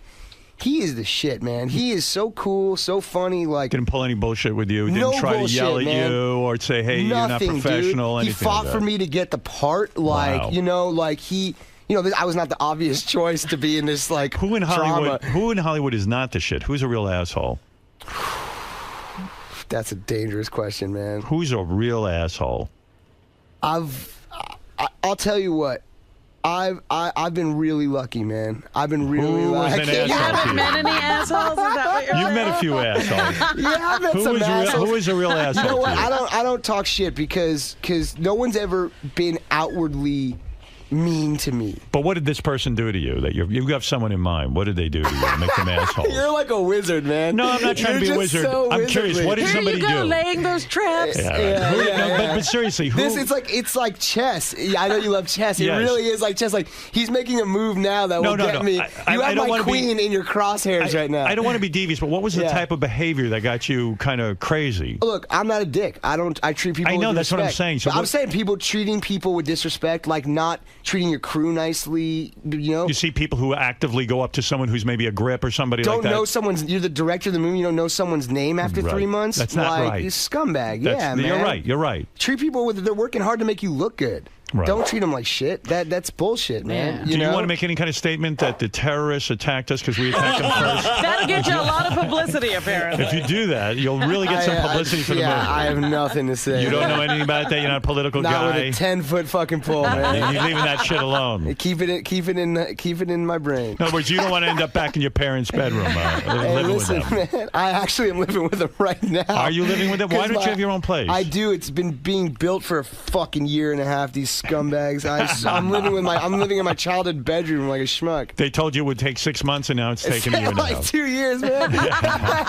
So you're back with your I parents. go there. It looks like nothing's happened. I literally go there. I'll go away for 3 months, make a movie, come back, and there's a new tree or something. Did you and say to there's the just guy? guys hanging out, eating sandwiches. Do you It looks ask like the guy fun. what's going on? When is it going to be done? Yeah, Give me an I'd ETA. say, hey man, I'd like to live somewhere. Yeah, right. You know, that'd be I'd like to nice. put my stuff in this place. I'd like to move out of my parents' home. I'm a star. Is that the coolest thing you were I'd able like to take a shower without my fucking mom banging on the door asking what I'm doing today. Is that the coolest thing about making some dough and becoming a big star, getting your own place, being able to afford a nice house? Is that the big item, the big ticket item you No, bought? the What, big you a ticket car guy? item. The big ticket item is making cool movies. Cool movies. As You freedom love of it. choice. Right.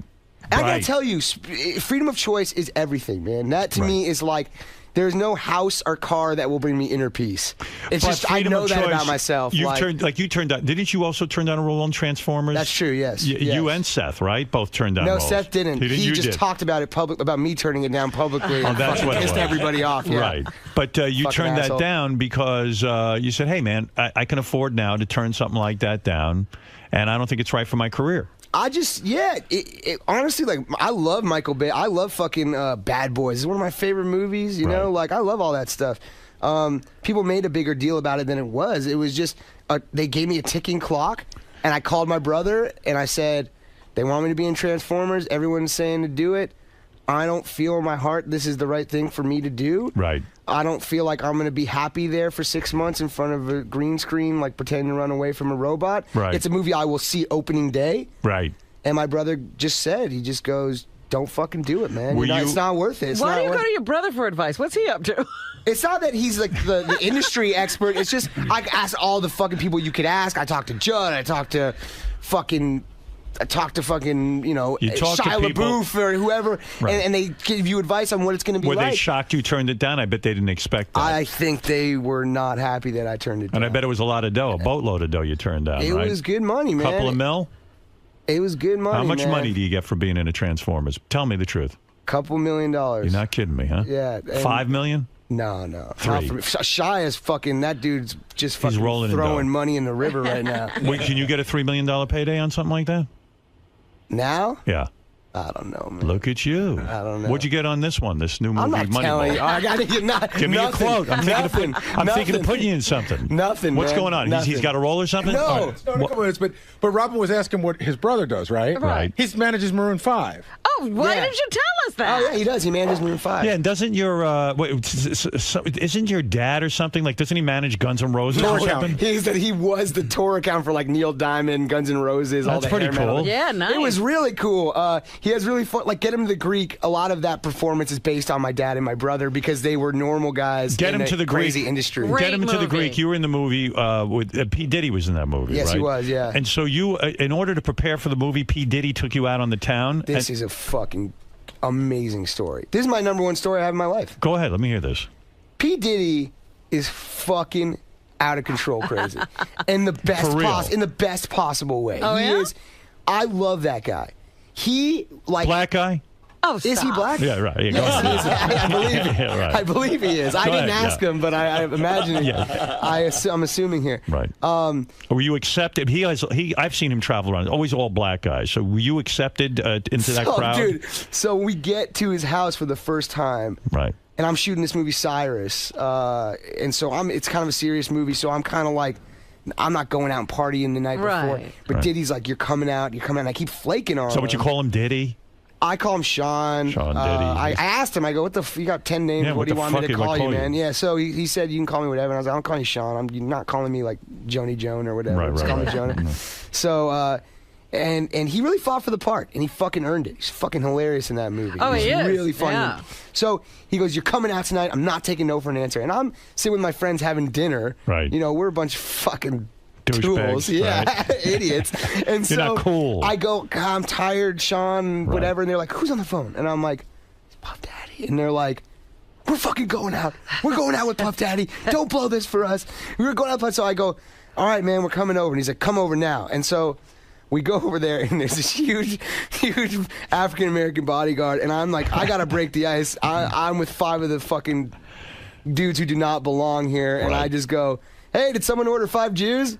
And not a smile, not fucking. No this, sense man. of humor with this guy. Stone face. He actually ended up being fucking great. Rock is his name. He's really cool. So we get there, dude. This is like the shit that you would never see in a movie. Like Bizarro. We're waiting in the dude's house. You hear music thumping, and they go, "Mr. Combs will be with you in a few minutes."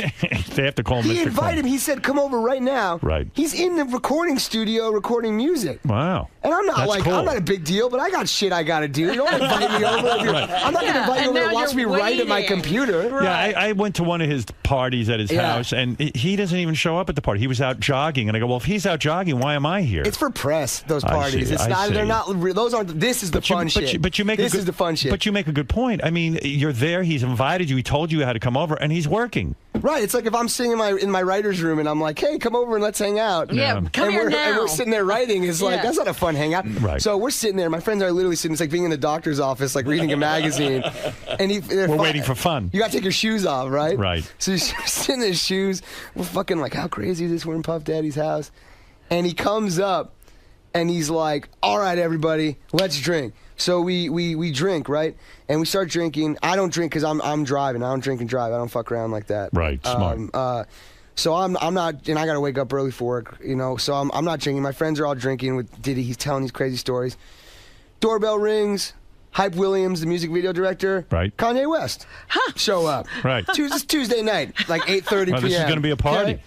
So my friends and I are like, this is fucking sick, man. This is cool. This is fucking, we feel cool right Yes, now. Right, absolutely. So he's like, "All right, we're going to a club." I'm like, "Diddy, Sean, I'm fucking going home, dude. It's 10:30. And saying that to him is the nerdiest fucking thing you Right. could ever say. He's Yeah, like, "You're fucking coming."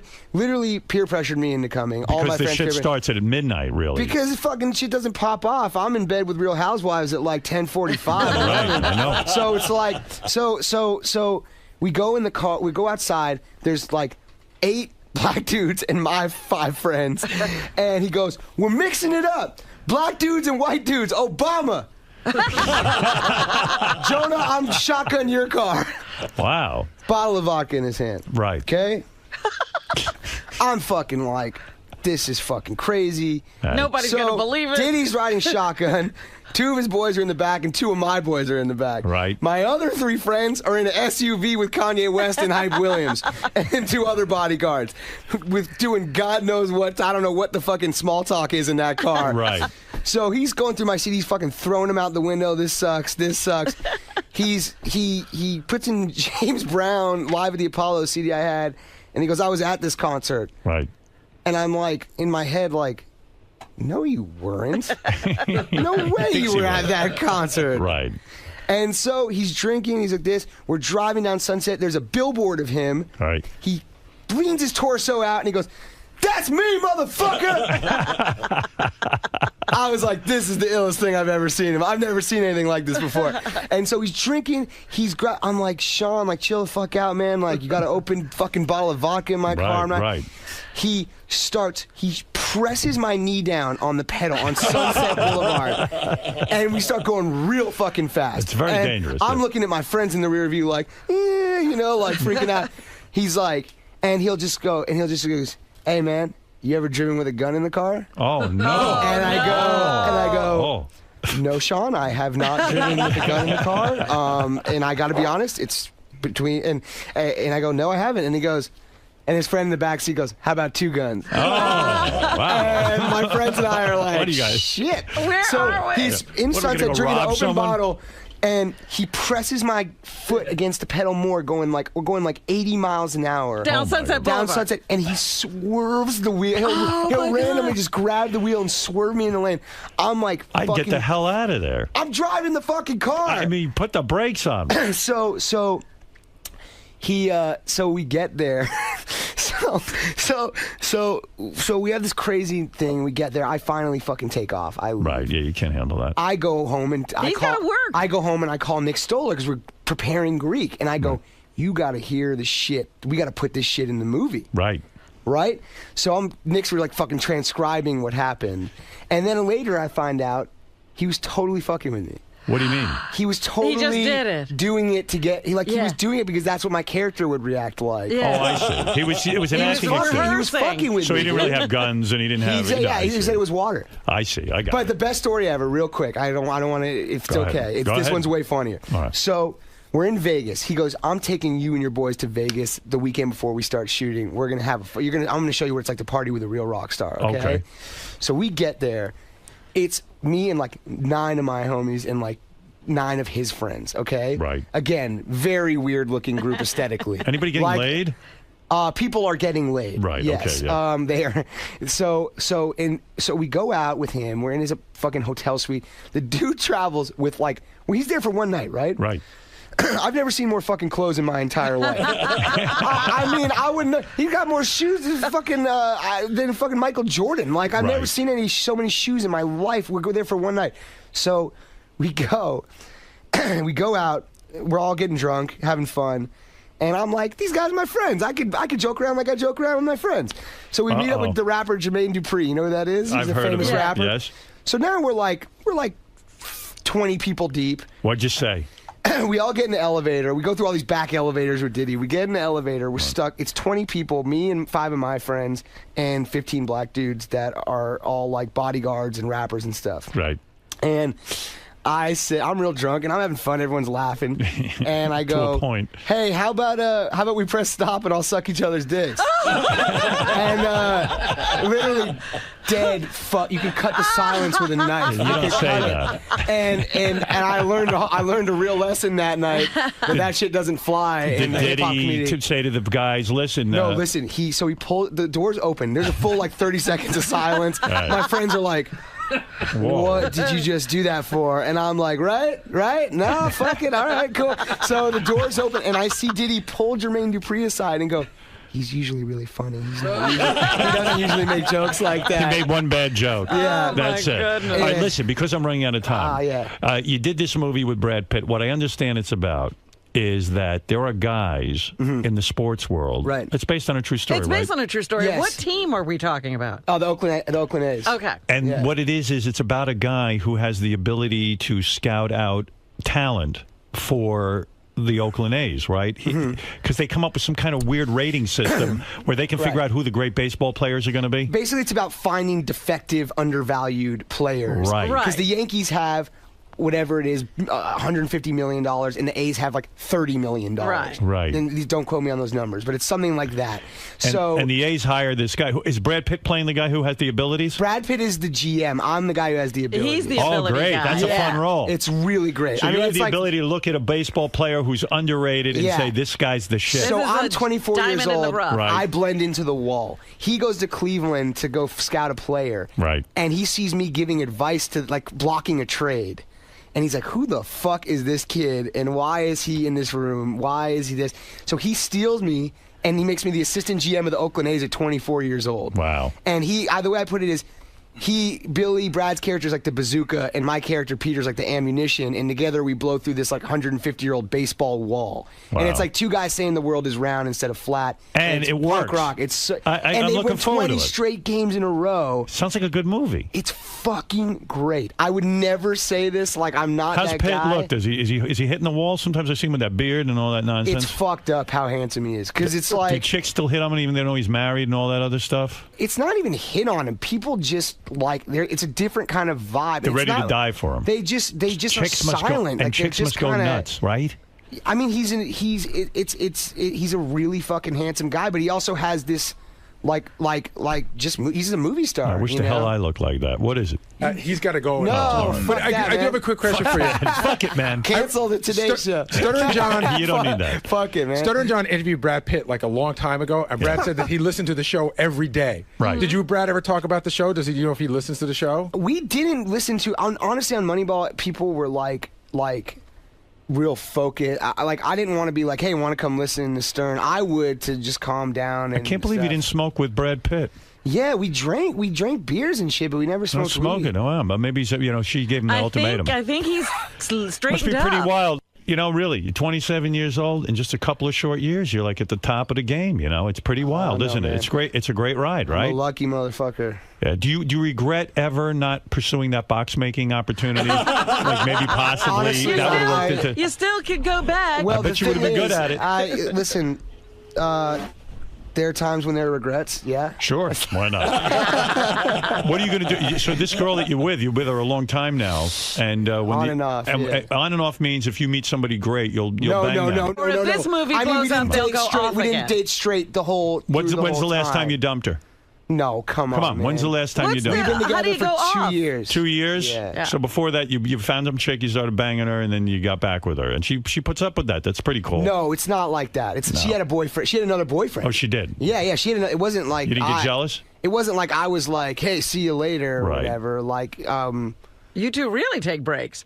Oh, yeah. No, not anymore. They Trust bang me, other people and take breaks. That's a very big deal. No, All right, I'm not getting a break. I got the high sign on you. No, man, fuck that, dude. I'm not leaving, dude. It's funny because your whole entourage is like they got their bags ready and they're with wheels on and they're out the door. That's such bullshit. You got an entourage, man. my friend. That's beautiful. Hey, okay, I'll give you an opportunity here because you are a fan of the show, a true Big fan of the show. fan, man. Who do you want me to get rid of? Who do you want me to fire? Who's annoying on the show? Who's annoying on the show? I mean, are you a Fred fan? You want him gone? What do you? No, what do you I think? love Fred. I love Fred. I think Fred is a Moneyball type player. He's undervalued. I value him. Yeah, I think you do. You treat him with a lot of respect. Fred, I'm a really big fan of yours. I can't see you, but Benji, maybe get rid of. Is he dead weight around here? I love that you guys said Benji was like Cyrus, dude. Because no joke, John Riley and I would listen to Stern every day when we were making Cyrus. Is that right? And I say Stern like you guys aren't fucking. I'm in the room with you guys. I'm a That's schmuck. right. Okay, so. But I would talk about Benji a lot. You like Sal and Richard? The haircut. No, the haircut was like a Benji Blanc haircut. Right. Should I fire Sal or Richard? No, or man. no? You like I'm them? a big fucking... JD, you what a fan? What about JD? Yeah. Yeah, JD's all right, man. No, I was kidding. I'm totally kidding. I was totally kidding, JD. Yeah, JD, you like Scott the Engineer? Maybe you don't like. No, well, Scott, I was excited to meet Scott the Engineer, but he kind of didn't say hi. Like, I didn't want to get in his zone. Let's get rid of him. Because I love when you guys when he's on the show. But I wanted to connect with him a little bit. I tried to when you try to make eye contact with someone. I try. Let me tell you something, Jonah. I try to make contact with him. It's hard. It's hard. It's very hard. hard. What is that?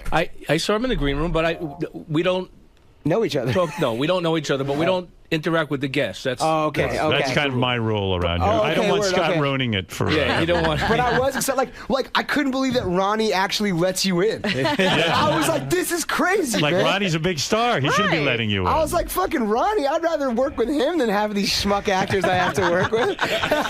So listen, let's sum up. The movie is called Moneyball. It sounds like a great premise. Sounds like a good role for you with Brad Pitt. And Philip Seymour Hoffman. Right, and this is this your highest paying role so far? No, it God, isn't. no, opposite. Opposite. Yeah, because it's not a huge. Because movie. it's a drama, and I'm not proven in that world. I see. Pitt probably got a fortune. I'm pretty sure that dude makes some good money. 20 mil. I don't know, man. I'm sure. I don't know. He's fucking Brad Pitt. You didn't say to him what you If he doesn't get a lot of money for a movie, I don't think anyone should. You know, Jonah Hill is in Moneyball. He is the dude who can handicap all these baseball players. It opens Friday in theaters everywhere. I wish you a lot of luck. It was a lot of fun to meet you. Yeah, it was really a pleasure. You're a great guest. You got great stories. We have a lot more to talk about. You have to come back in. I can't believe they're kicking me out. This is well, bullshit, listen, man. You'll come back. Yeah, anytime you guys will have me, I'd love to. George, did you like Jonah, or did you have a negative feeling? He is genuinely hilarious. Thanks, man. I've enjoyed you on the screen, but you are even better in person. You can't put George in a movie, Jonah? You got enough clout now. Fuck Come on, man. Come on, Are George you doing that Star Trek with J.J. Abrams or what? Oh, well, we don't know yet. That was a fucking great That's a no. interview. It That was a interview terrific was spectacular with J.J. Abrams. JJ's a good man. I'm a big Fringe guy now. I started watching Fringe? that. Yeah, I'm into that. All right, listen. I could sit here and bullshit with you guys all day. I'll see you. They're really, literally standing out in the hall. Hey, George, what do you think, real quick? Jonah have a big cock or not? What do you think? I would say he does. You'd say he does? But fair. Sucking cock brings about silence. What'd you say? Sucking cock brings about silence with you. He's talking about the elevator. Oh, right. That's true. Yeah. We could all just press stop and John, you metaphorically have a suck big each other's penis? dicks. It's all right, man. Yeah? Yeah. How many inches? Give me a heads up. About 19. No, come on. I don't know, man. Will, you've measured. More than Leslie West, huh? You never Do measured? you hit the water when you sit down? No, man. He does not. I have an in-house seamstress that just sews condoms together. So I can You want to see Richard and Sal's cock? I'm sure they're happy to show it to you. Maybe another I honestly time. don't, but I really want. I fucking want to hang out with those guys a little bit. That Well, sucks, listen. man. Go ahead. Listen. We'll do it next time. You'll come. You'll stop by, Yeah. and we'll talk about something. All right. It was an honor to be All here, right. you guys. The great Thank you. Jonah It was our Hill. pleasure. He's a great guy. He's in Moneyball opening Friday with Brad Pitt in theaters everywhere, and we'll all go see it and check it out. It sounds like a good movie. That'd be great. Thanks a lot, you guys. Thank you. Oh, really? Oh, thanks, man. That's joining the elevator. That's the best. I think that's a funny joke. Man, pleasure. Great meeting you. Such a pleasure. Yeah, man. real pleasure. It really is. And you were great on the show. Come back and see us sometime. Anytime you have me, I'll Thank be you here. for Oh my coming God, in. can I have a hug? That's so cool. Absolutely, yes, absolutely. Ronnie let you in. What's up, man? How's it going? This is like the coolest thing ever. This is awesome. Well, thank you for man. doing it. We're big fans. It was great to have you in. Right, And yeah. we love that you listen. I'll be listening to all. Now it's fun because I get to listen to all the like fan roundtable shit. I'm a nerd, man. Jonah, can I take a picture real quick? Yeah, of course, man. Hey, Richard, where's your partner? Right here. Come here. Come say hello. Am I in trouble? Sal. Oh, hey, Sal. What's How are up, you, man? man? We met. We got to meet. years ago. Super bad. Right? Yeah, we just got a tour of the studio. Yeah, your hair was all frizzed I'm out. big fans. You look great, man. You guys look great. Thank you. You're a lot more handsome than I remember. Yeah, we've slimmed down. So are you, though. So Yeah, well, yeah, I am as well. Yeah, exactly. What did you say about Winnie?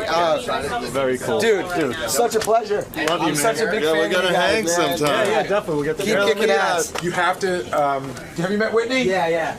Hi, Her boyfriend and I work together. What? Oh, really? Oh, sorry. Bye. I didn't know there was a guy there. What? Oh, you're trying to get laid? What do you mean? We need the guy on the show. All right, I'll see you tonight.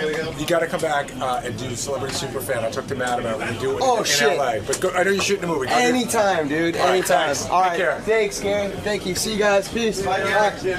Jonah, to go from a listener to actually be there, what was that like, man? Oh, that was the greatest experience ever. I'm so speechless right now. It's so cool. Like easily the coolest thing I've ever done. Easily. Awesome stories, man. It was like having a Stern fan on the inside of Hollywood with you, man. That's cool. Yeah, well, I genuinely listen to the show every day. I could not be more of a fan. It was a pleasure to meet you, Ronnie. I'll see you. Call me for the next part. I will. Good luck with Moneyball, man. Thanks, dudes. I'll see you guys later. Take care. Thanks for having me. Thank you. Bye. See you, Lisa.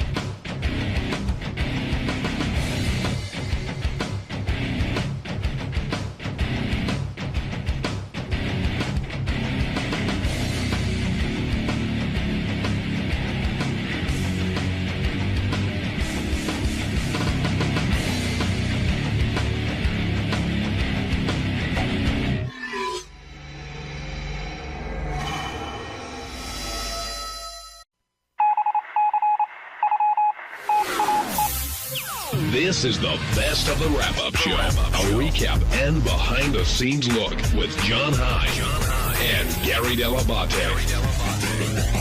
The best of the wrap-up show begins now. Hey, it's Gary Dell'Abate, Baba Booey. On Monday's wrap-up show, we talked about the new studio design. Scott DePace and Doug came in and explained everything that was done. I talked about a few things I didn't like about it, but mostly I liked it.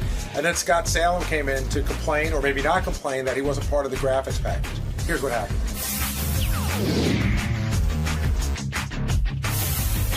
let's move on to the new studio. We walked in this morning and literally everything is new. I thought you guys did a really nice job. Thank You've you. got those monitors behind Howard now. You've got the purple on one side, the blue on the other, and that was a big job. You guys did it, what, over the weekend?